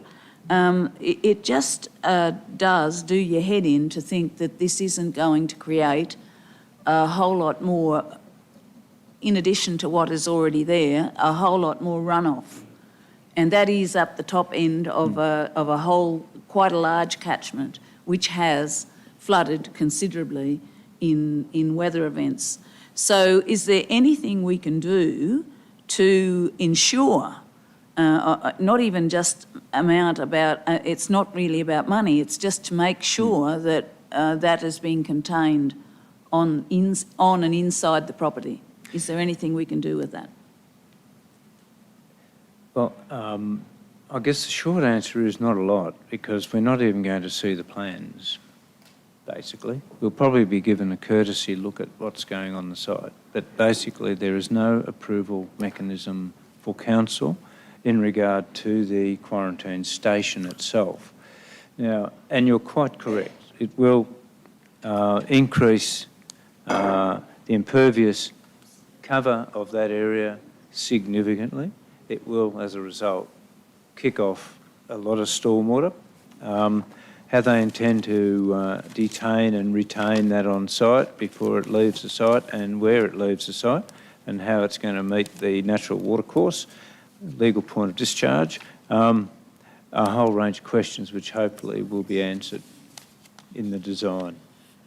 And I do hope we don't find out under very poor circumstances in another event, because 2011 out there was quite a considerable event. Absolutely. And so much has happened out there since that, it's not about he said, she said, my responsibility, your responsibility. It's how it affects the wider community. It's a black soil area. It is a black soil area. It's ahead of a large catchment. Yep. And I am greatly concerned about where that will go and the velocity as it runs off. Thank you.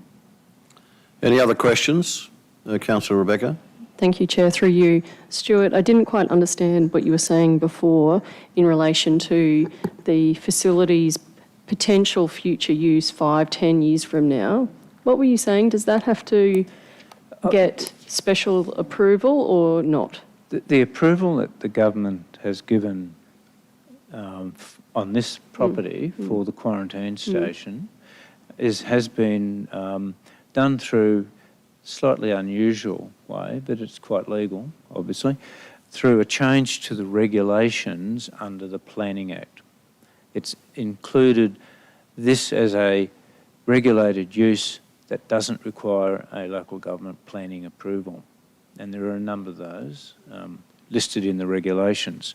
So it's been inserted as a quarantine station. So it applies to the state as a whole, not just to Toowoomba. But the issue, of course, is that this is not going onto public land. This is going onto private land. As such, once the quarantine station is no longer required as a quarantine station, there will be another use ultimately going onto that site. Under normal circumstances, there would be infrastructure charges paid at the commencement of any new buildings on a private site. For whatever, you know, in this case, probably limited to stormwater and the local transport network, because the other infrastructure items, sewage, water and local roads that are built on site are not normally charged for infrastructure charges. So, but when that use changes, it will constitute a legal use on the site. So let's say it's got 100,000 square metres of built area.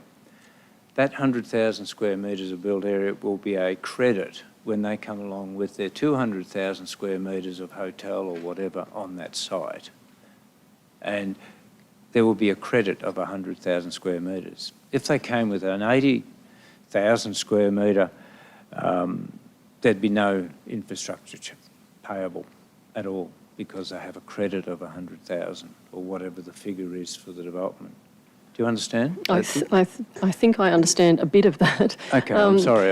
No, it's okay. I'll ask and try to wrap my head around it later. So it's that's about even credits. You get credits for legally existing buildings. So that's okay. So even if there's no change to the buildings, you still get those credits. If there's no change.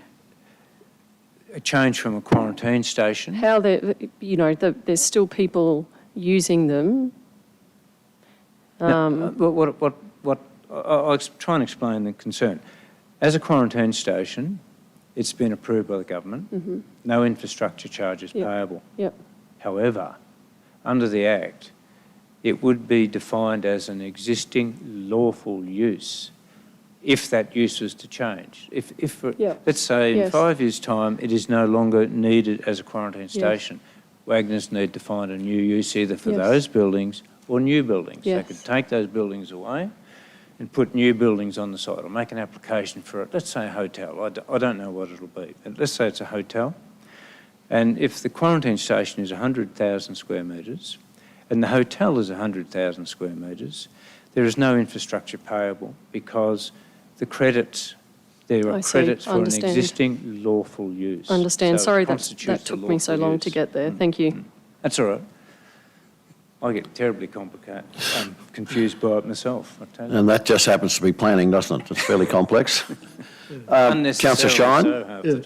Thanks, Mayor. Just on that point, you raised, when the three gentlemen were here with the Deputy Director General, the two with him, you raised, did you not, the issue of the change of use down the track? What was the response on that day? Oh, I think they took it on notice more than anything else. I think so. Yeah. They didn't really give a convincing answer one way or the other. And now you've got an answer that is... Yeah, the answer is basically that there's nothing inserted into the regulation to make it relate purely to that use and that use only, and that all other, the moment that use ceases, it becomes a vacant site with no credit. It will have a lawful credit. No, I think some of those senior public servants, and I engage regularly with Damien Walker. I think he was catching up on the information every time I've spoken to him. I think it's well above his head, and he basically told me he's the messenger.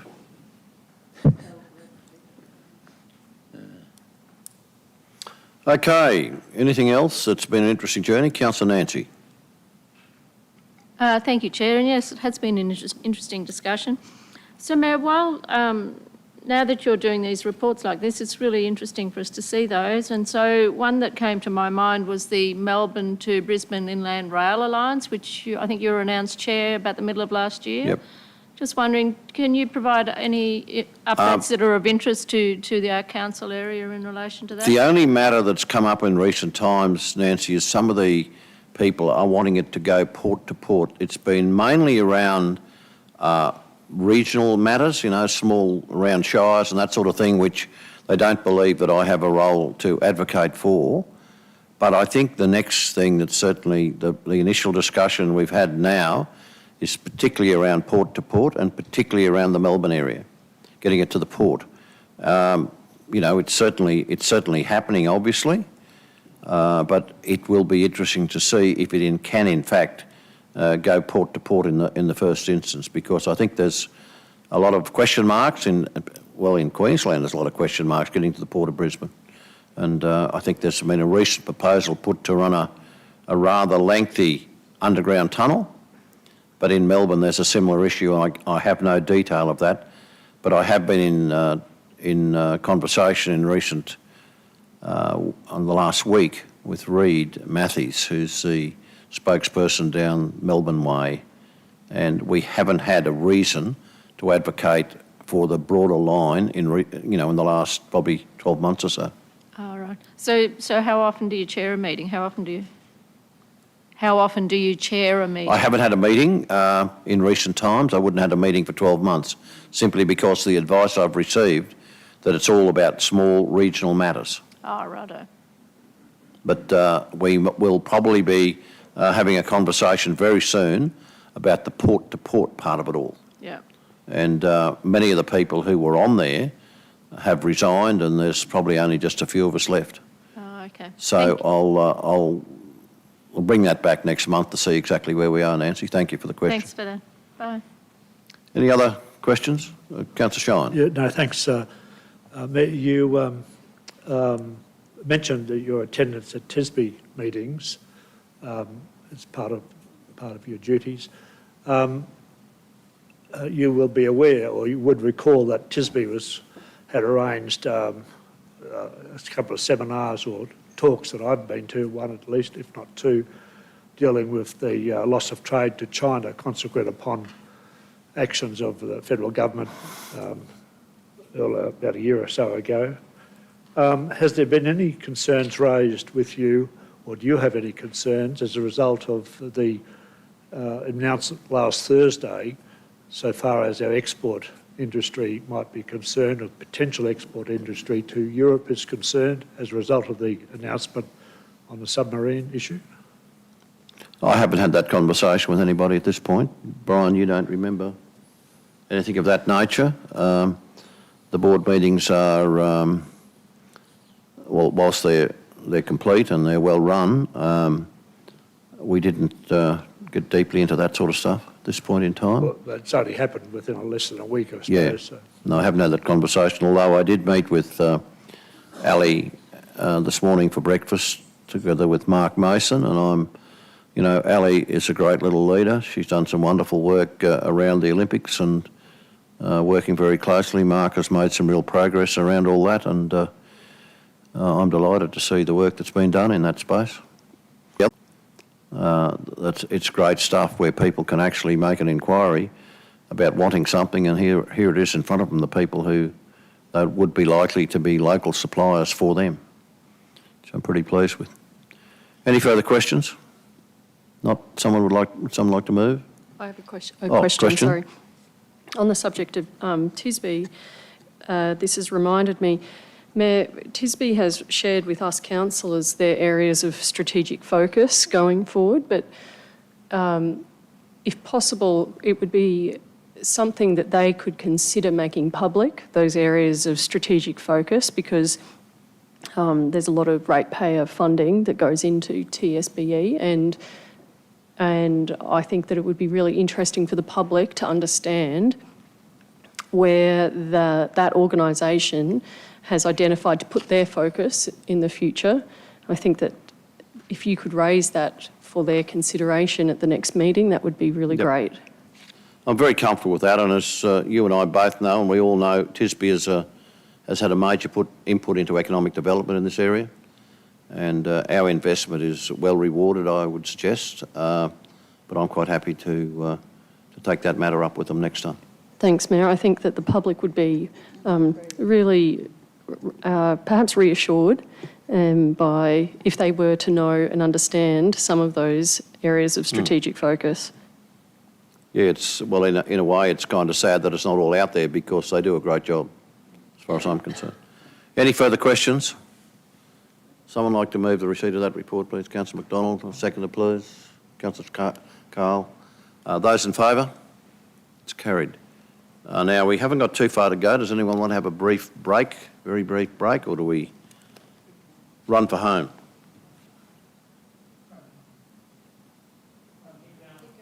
Keep going? Right. Right. Thank you, Councillor McDonald, for that interjection then.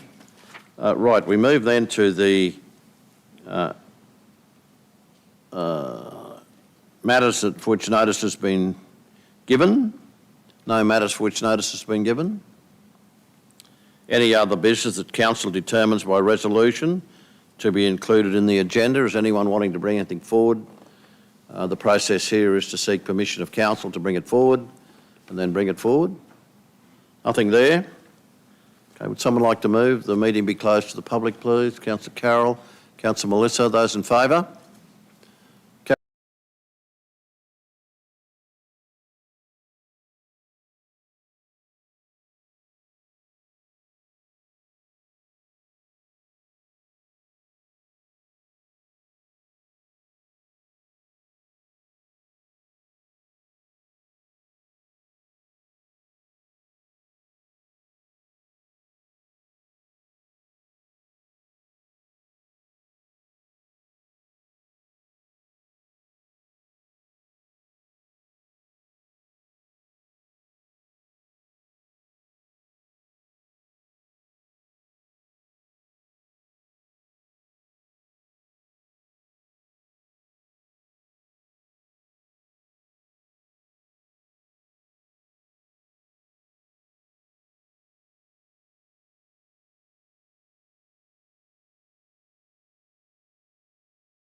You're all good. We're online.